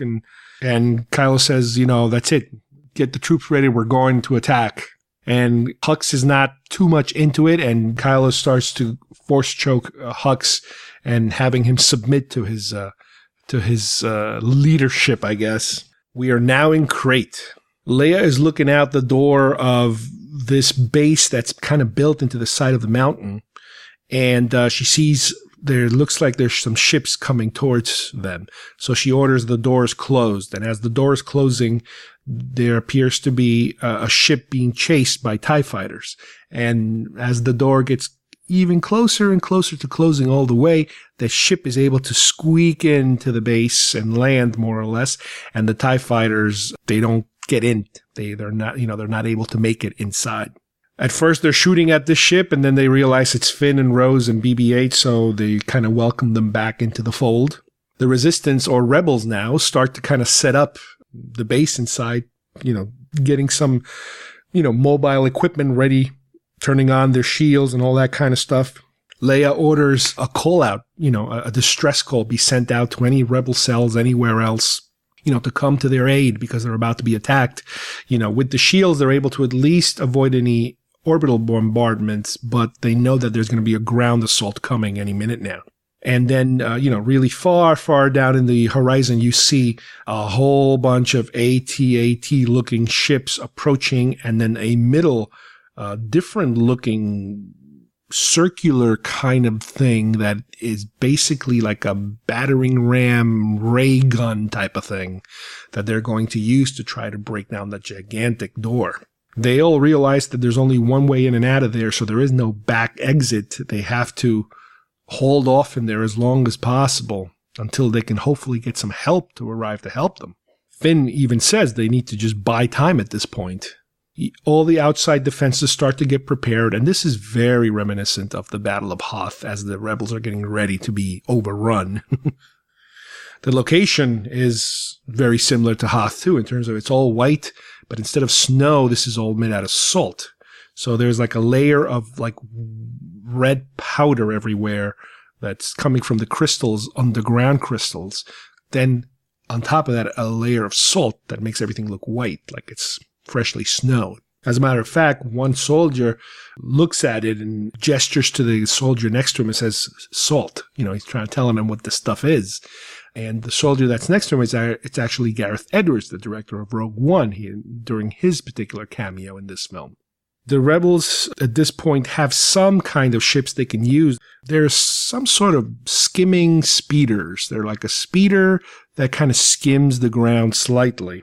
And the way that it stabilizes the movement of the speeder is by lowering this kind of vane to the ground. And by lowering this vane, it creates that dust line that we see in a lot of the footage or even the trailer for the movie. It creates a cool effect, basically.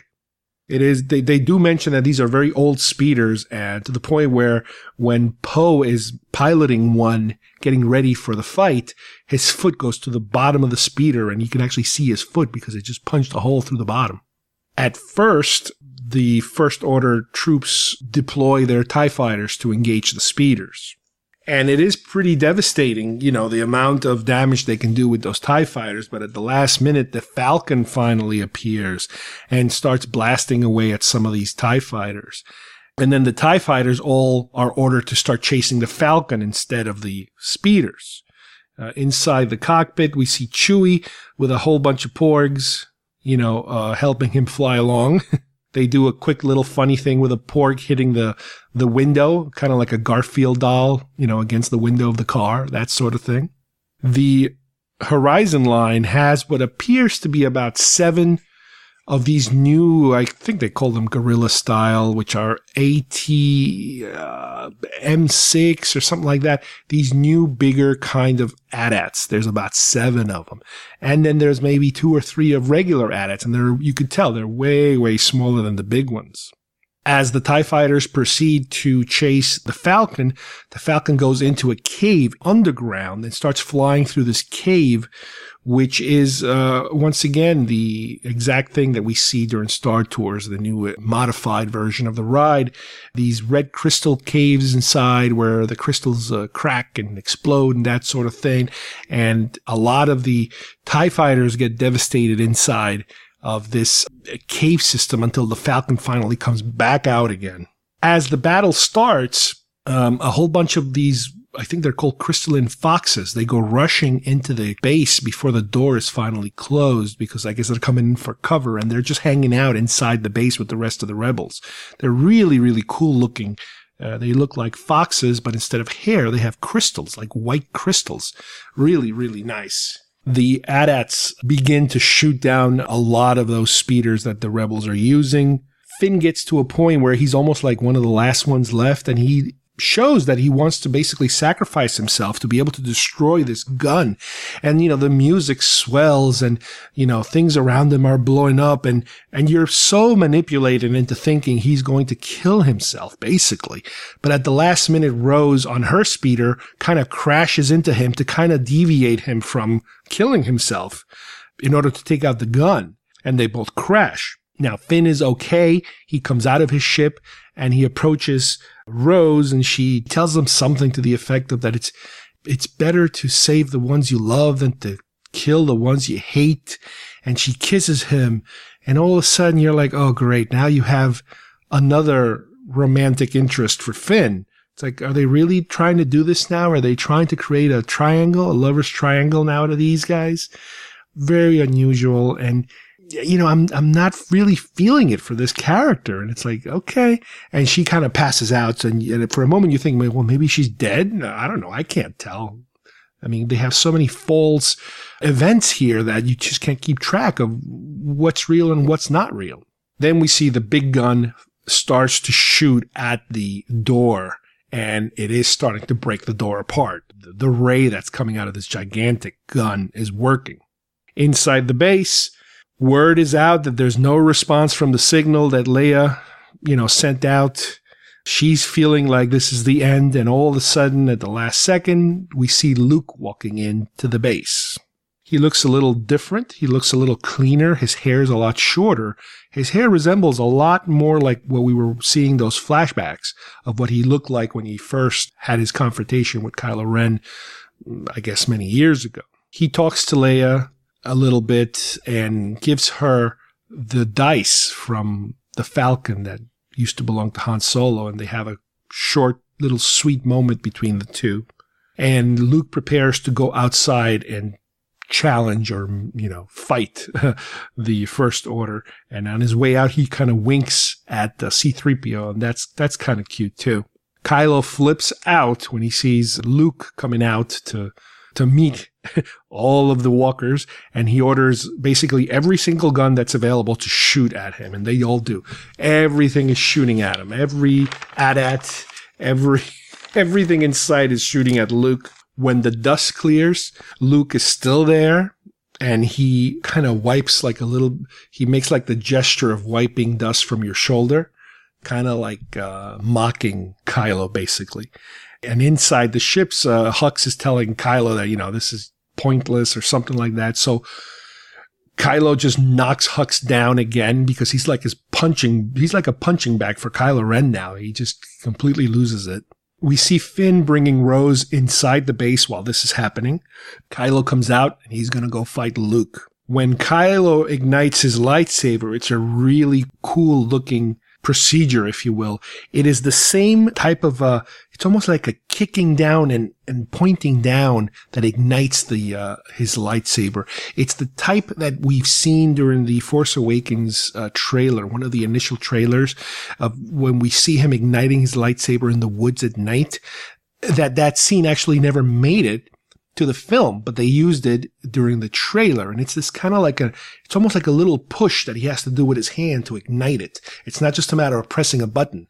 It's a matter of extending and projecting his arm out to make the beam come out. It's a really cool stylistic kind of mood. Inside the base, Poe is explaining to people around them that Luke is basically stalling for time, while they're waiting for some kind of reinforcements to come out, because there's just no other way out. And then all of a sudden, Poe sees that the Crystal Foxes are heading in a different direction inside the base. So he starts following them to figure out, where they're going. Outside, in a different part of the mountain area they're in, the Falcon is kind of circling around trying to figure out where they're at. And they do see out in the distance a whole bunch of these crystalline foxes coming out of the side of a mountain through an area that has kind of like rubble or something. Poe, as he's chasing these foxes inside, they get to an area where, there seems to be an area where the foxes are exiting the cave structure, but it is too small for them to fit through, for, people to fit through. In the meantime, Rey lands the Falcon on the opposite end of that area. So Luke and Kylo start doing their fight, and it's a stylized kind of fight, a Jedi type of fight, a samurai kind of fight, if you will. And after a while, Kylo can kind of tell that something's just not right with this, because he is dodging just about everything. He cannot score any hits, on Luke. And Luke even tells Kylo that, the rebellion is being reborn right now based on what is happening. And he tells them that he is not the last Jedi. Rey, in the meantime, starts to levitate all of these rocks that are blocking the exit and lifting them up in the air, a lot of rocks, lifting them up in the air as whatever is left of the resistance and the rebels, they all start streaming out of the cave. And finally, Finn comes out and he hugs Rey for a long time, finally reuniting those two. At one point, when I think we realize that Rey has gotten everybody out of the back, we go back to Luke, and Luke kind of lets Kylo Ren cut right through him, right through the middle, but nothing happens. He walks right through it, then turns around, and then Kylo Ren kind of stabs him again directly in the chest. Nothing happens. It's like no effect on Luke. And at this point, we cut back to Luke back in his island, the old disheveled Luke, meditating, concentrating, sitting on that rock that he was sitting on before, but he's levitating a few feet up from the rock. And we understand at this point that he is somehow projecting an image of himself, a younger image of himself, through the galaxy, reaching this planet, fighting Kylo Ren. It's all a distraction, basically, just to buy them time as before. And he even tells Kylo, "See you around, kid," which is a very reminiscent line that Han used to say. And Luke tells Kylo that, once he's dead, once he joins the Force, more or less, he will be with Kylo forever. And so will Han. So it's almost like it's implying that even if he kills him, I mean, it looks very much like Luke is kind of getting ready to die, that he will be a problem with Kylo Ren for the rest of his life, too. As Luke disappears from the battle, he just fades away, Leia starts to feel something wrong. And we cut to Luke in his meditative state. He's now opening his eyes and he can see the sunset starting to form, very reminiscent of the first time we see Luke and Tatooine with the twin sun sunset. Well, this is a different planet, a different time in his life, and it's, if you can call that the beginning of his adventure, this is the end of his life, and he fades to nothing, similar to how Yoda passed. Only his robes are left, and the robes just kind of fall down and get blown away by the wind. And that is the end of Luke Skywalker. At this point, Kylo enters the base with his troops, ready to massacre everybody, but nobody's there. He finds Han Solo's dice, but as he picks them up, they also disappear. So it's as if those were also an illusion too. As the Falcon is done loading everybody there and is getting ready to leave, and Rey is closing the door, she connects with Kylo Ren again, and they look at each other, and she does an attempt to kind of talk him into joining her again. And it's more or less, it seems to be understood that these two are not going to try to entice each other to come to their sides anymore. They picked sides, and that's where they're at. Inside the Falcon, all the survivors are hugging and are happy. And Poe finally meets Rey. He's like, "Hi, I'm Poe. You must be Rey." Because those two, I guess, technically haven't met. This is the first time they meet. As they're getting ready to depart, Finn picks up a blanket to put on top of Rose because she's still kind of passed out. She's getting medical attention.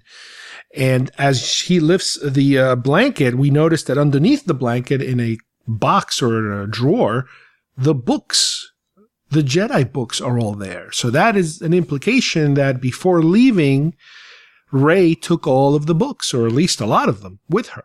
They did not all burn in the fire that Yoda and Luke were trying to do. Leia also tells Rey that what they're going to do next is rebuild the rebellion, basically. They have to start from scratch again. And Rey shows Leia the two halves of Luke's lightsaber that she brought with her, from her battle with Kylo Ren and Snoke. We then cut to Canto Bight again, out of all places.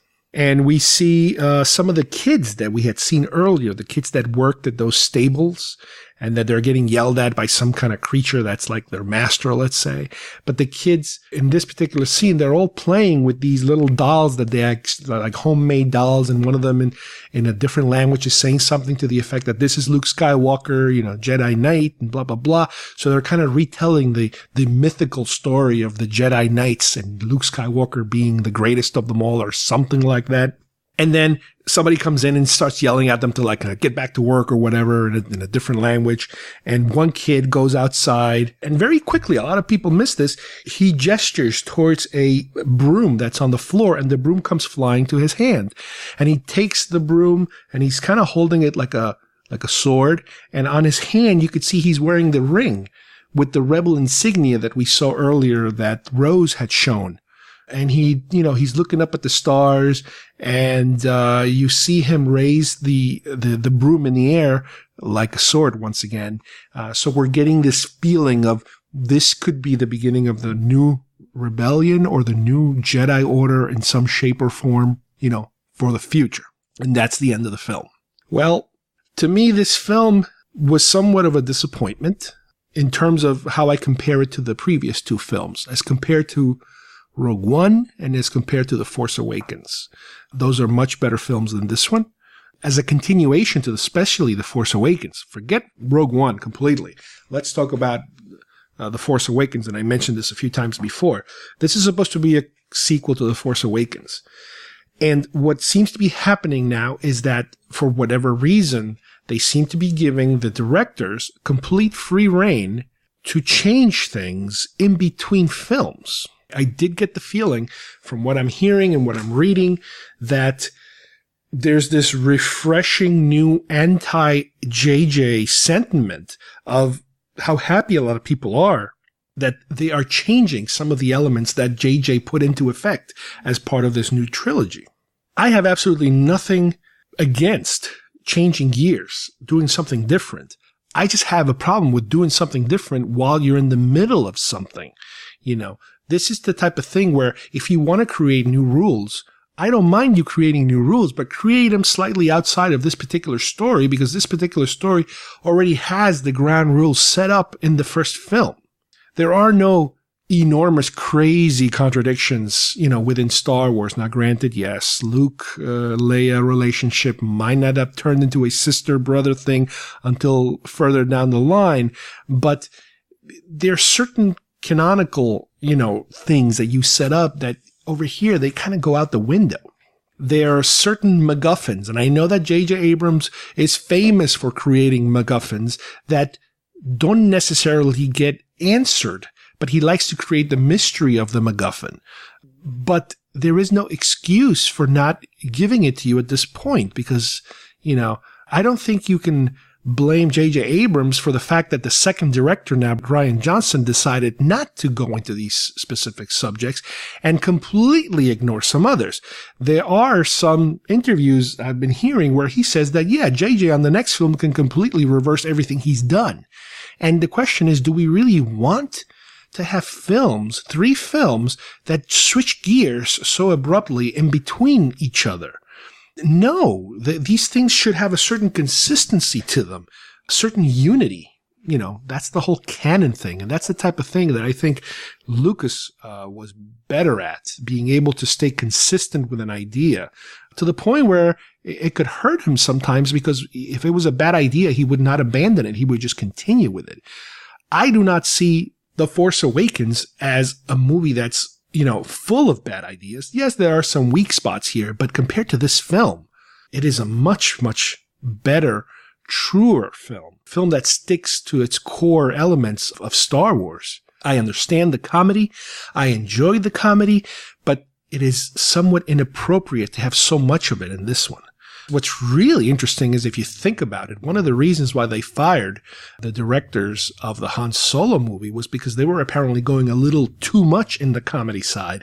Now, my question is, if I feel this movie has too much comedy, how much more comedy could the Han Solo movie have had for even them to pull the plug on that and then, you know, reassign it to Ron Howard? That's a pretty scary thought. I was suspecting at one point that it was the Thor Ragnarok effect, that they, you know, Marvel realized, hey, we can turn these movies a little funnier and people will love it.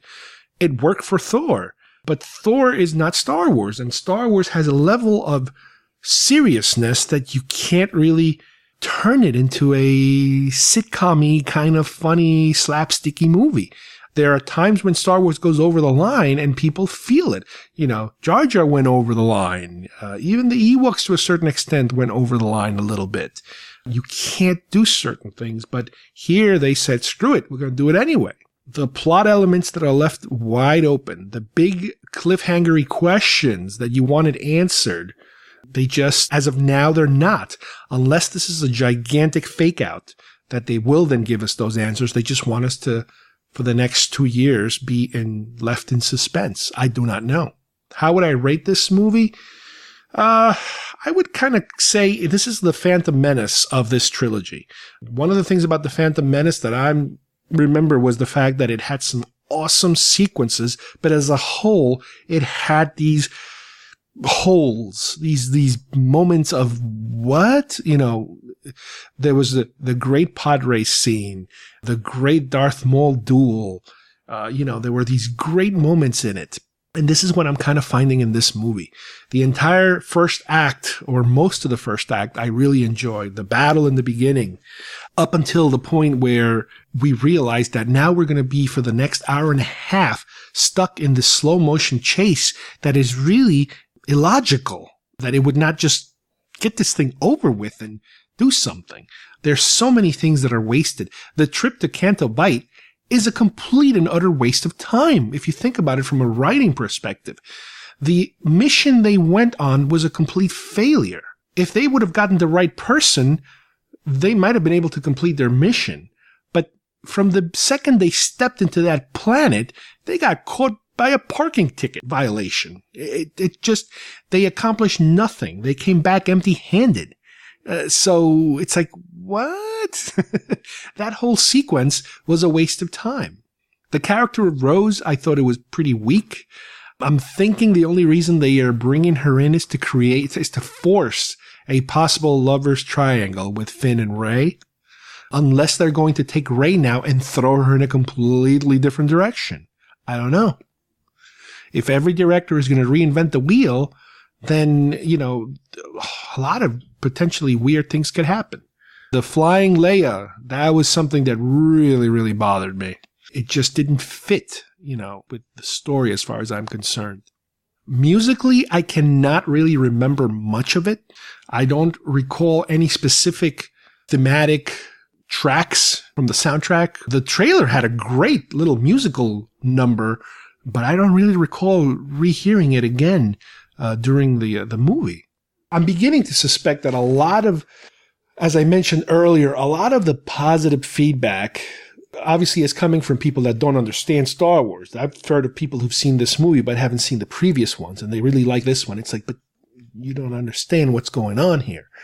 A portion, not all of them, but I'm sure a portion of the people are also people that despise J.J. Abrams so much for some of his other work, Star Trek work possibly, or even Force Awakens, that anybody who does something contradictory to him, they're automatically loving this film just because it kind of rubs it in J.J. Abrams' face.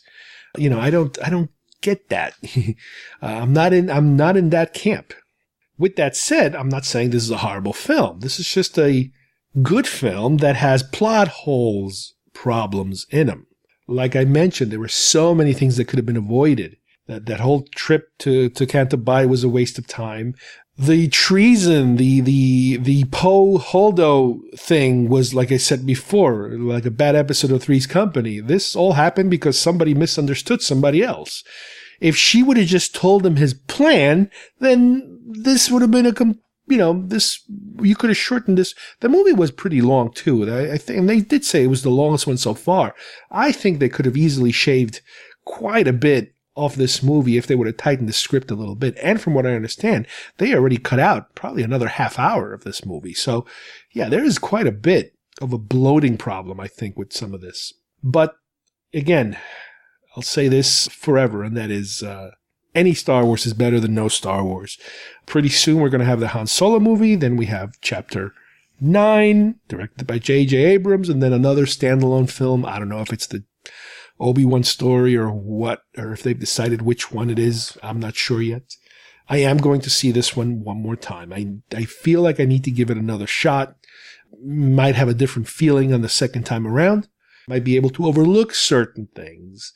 Overall, it kind of felt like there were so many moments where this movie went in the direction of a second-tier canon situation, like the animated show, or even the EU material, that kind of stuff, where characters do certain things under the banner of Star Wars that really don't feel very Star Wars either, a little too much. But I would say, if you're a Star Wars fan, there's no way around it. You're going to have to see this movie and make up your mind on your own. There is enough stuff here. There are some fantastic, fantastic scenes. My favorite, once again, is the whole Praetorian Guard throne room fight. That was just amazing. And let's see where this takes us in a few months and in a few years. Well, I hope you guys enjoyed today's episode. We did a full-blown Star Wars The Last Jedi review. This was my first impressions. We are going to have at least another view at this film. I'm going to watch it at least one more time just to see if it kind of sinks in a little better, if it makes a little more sense the second time around. And hopefully I'll be able to hear from some of our other participants and contributors to get their take on it. So far, this film is very polarizing from what I understand. Fans are going in two different directions, and I understand precisely why that is happening in many situations. So until next time, thanks for joining us, and we will see you here soon at GeekFest Rants. Bye-bye, everybody.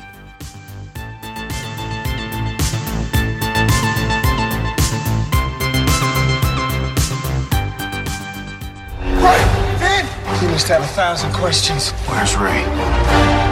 Why are you here? Something inside me is awake. I need help. We are the spark that'll light the fire. It'll burn the First Order down. I was raised to fight. For the first time, I had something to fight for. Come on! I need someone to show me my place in all this. Star Wars The Last Jedi. Rated PG-13. If you would like to subscribe to our show, send us messages, or see video links to some of the topics we talked about today, please visit our homepage at geekfestrants.com or our YouTube channel, Facebook page, or iTunes at GeekFest Rants. I don't know what we're yelling about! GeekFest Rants is produced by Carlos Perón, copyright 2017.